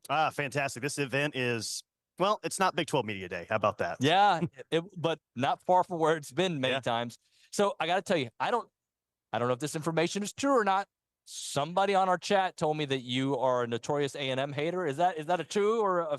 I hate everyone equally, I think, all right? All right. So Arkansas, I mean, especially the T-Sips in Austin. Yep. Missouri here recently, gotten a lot as well. Yeah. But I've actually had some tremendous experiences in College Station. I'm still mad at Reggie McNeil for what he did in 2002. That was my first trip. That was my first trip to Aggie land. Yeah. Went back in 04. That was a great game. Went to the game in 2010. But that's a cool atmosphere, and that stadium looks a lot different now than what it did even the last time I was there in 2010. So I was asking you, I was actually telling you my perception of this event. I feel like Oklahoma's easing their way into the SEC, understanding that you have the history and the resources to get it done, but also recognizing it's everybody's conference, not your conference, while another school has tried to make it like all about them. And Nick Saban pretty much pointed that out yesterday, by the way, right? But yeah, I think Oklahoma's mentality coming into the league is, look, everyone understands it's going to be a more difficult challenge. They're not so naive that they created the sport and they're just going to roll in here and win 10 games every single year. But at the same time, there's a feeling of, well, yeah, Texas is coming to the SEC, and Oklahoma gets to come along with Texas. Right. There's a real chip on the shoulder with the fan base. It's like, no, we're a blue blood. Why are you valuing Texas so much when we've dominated this rivalry for the past 25 years? And in fact, you go back to 1950, OU owns the head-to-head regular season matchup with Texas. They got more Heismans, they've got more championships, they've got more everything. So there's a chip on the shoulder of this fan base, almost like we're Oklahoma. We're going to go prove just how big of a football program we are. And I think that team has kind of taken that into the season as well, with where a lot of people, most people have them projected going into the season. Tyler, I look at Oklahoma's schedule and I have to look at Texas' schedule at the same time. Texas has got the higher ranked, 5 stars, whatever you want to call it, blue blood ratio. And I look at how I think easy of an SEC schedule they have. And then I look at yours and I'm like, at Auburn, at Ole Miss. Is it at Missouri? Yeah, Missouri. Yeah. At LSU. Like, goodness gracious, man. Is there a little bit of like, why did we get this one and they got that one? Well, I mean, it goes back to the Texas thing, right? Like, oh, the SEC already hates us. Look who Texas got. Like, seriously, compared to OU. Yeah, I mean, it's maybe the biggest talking point with OU's first year in the SEC. At LSU, at Auburn, at Missouri. I mean, and even the road game at Auburn. I've been hearing a lot about this today from Kirby Smart and Carson Beck. It's Auburn's. I think Kirby said something to the effect of Auburn's the toughest place to play in the world on the road, something like that. So I don't view Auburn as some great offense this year, some great football team, but that's going to be an incredibly difficult environment to play. It's a difficult schedule, yes, but you know what? At the same time, it's fun. Yeah. OU has a fun schedule. They played 12 regular season games last year. 7 were at 11 a.m. You go from the past 2 years, just from an average college football fan standpoint, what would you rather pay for when it comes to season tickets? Would you rather pay for TCU and West Virginia and Texas Tech and Iowa State and Kansas? Or would you rather play and pay for what OU has coming to town the next 2 years? Alabama, Tennessee, South Carolina this year, Michigan, LSU, Ole Miss, Auburn, Missouri in year 2. Yeah. It's way more difficult, but it's way more fun. Like, this fan base has been craving to play a schedule that's maybe not this difficult, but with teams that'll actually sell out their visiting ticket allotment in Norman.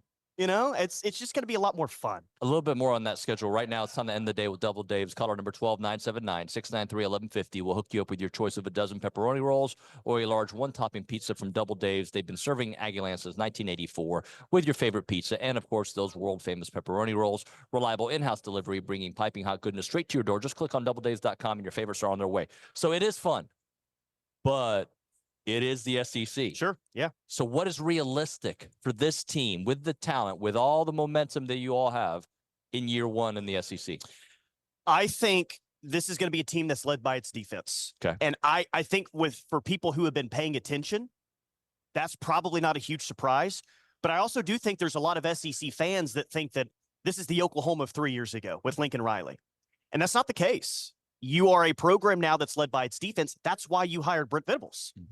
That in year 3 going in, you've got a defense and you look at it and say, pretty good. Not just a good starting 11. They got some really good depth, especially at linebacker and in the secondary. The schedule's difficult. Here's the big if. It's the offensive line. It's the offensive line. Obviously, that impacts the run game. It's the offensive line that impacts your first-year quarterback. I think it can be a 9-3 football team. I do. I think it can be a 9-win team. They've got to play better on the road. They're going into tougher environments, and they have not been a good road team the past 2 years. But I think the defense can be at a level that it can carry this team to a 9-win season, and we'll see if that's good enough to make it to the playoff or not. But I and most of us are that high on this defense that returns Danny Stutzman, a preseason All-American, and Billy Bowman, who's going to be a front runner for the Thorpe Award this year. With Schloss leaving baseball-wise to Texas, this may resonate a little bit with you. As good as Schloss was, and he was great. He was fantastic for A&M. There's hope and there's a potential thought that you could be better off in the future. Is that how you guys feel with Lincoln Riley, who moved on to the Pac-12 and USC, and what you have with Brent Venables for what the SEC means with Brent as the head coach? It's the right blueprint. Not only is it the right blueprint, it's the blueprints that OU's always had when it's had its great teams. Oklahoma's won 7 national championships, and they've never won a title without an elite defense. You were never going to have an elite defense with Lincoln Riley. And it goes against the blueprint of what past national championship teams have looked like, right? Yep. So 6 and 7 was not fun, man. And even last year, losing to Kansas and Oklahoma State was not fun. But where the optimism continues to be is that you're going into the state of Florida and getting 4- and 5-star talents on the defensive line. That you're going into Arkansas this year and getting 2 of their top 3 players in state. That you continue to do big things in the state of Texas. That you get a Peyton Bowen. That you get a Jackson Arnold. The defensive recruiting, it's not even in the same stratosphere as it was. And with the SEC bump that you're seeing in recruiting, that's where it's at. It's like, this is the blueprint. We'll see if he wins a championship or not. But getting back to being a dominant defense is what Oklahoma's been throughout the history of its program and where it needs to be if it's going to win that next national championship. Tyler, this was fun, man. Give our producers your contact info. We'll get you back on the show soon, man. Thank you. Thank you very much. Tyler, you can hear Tyler as the host of The Rush on Ref Show, also Oklahoma Sports Radio. All right, so that's going to do it for TexAgs Radio on a Tuesday. We had Ross Dellenger. We had Brooks Austin covering Georgia. We obviously had Tyler. We had Cousin Shane. We had SEC Mike. We had Matt Moscona. We had Dave Wilson. And we had Pablo Escobar all on the program. So it was a busy one. Tomorrow, Greg Sankey. Greg, yeah, tomorrow's the show to watch, folks. Wait, what about today? Well, we got Greg Sankey, Cole Kublik, JD Piquel, Peter Burns, Chris Budden, Dennis Dodd. Are you kidding me? I don't think I am. I don't think I'm kidding you at all. So that's going to do it for TexAgs Radio. Thank you so much for watching and listening. We will see you mañana.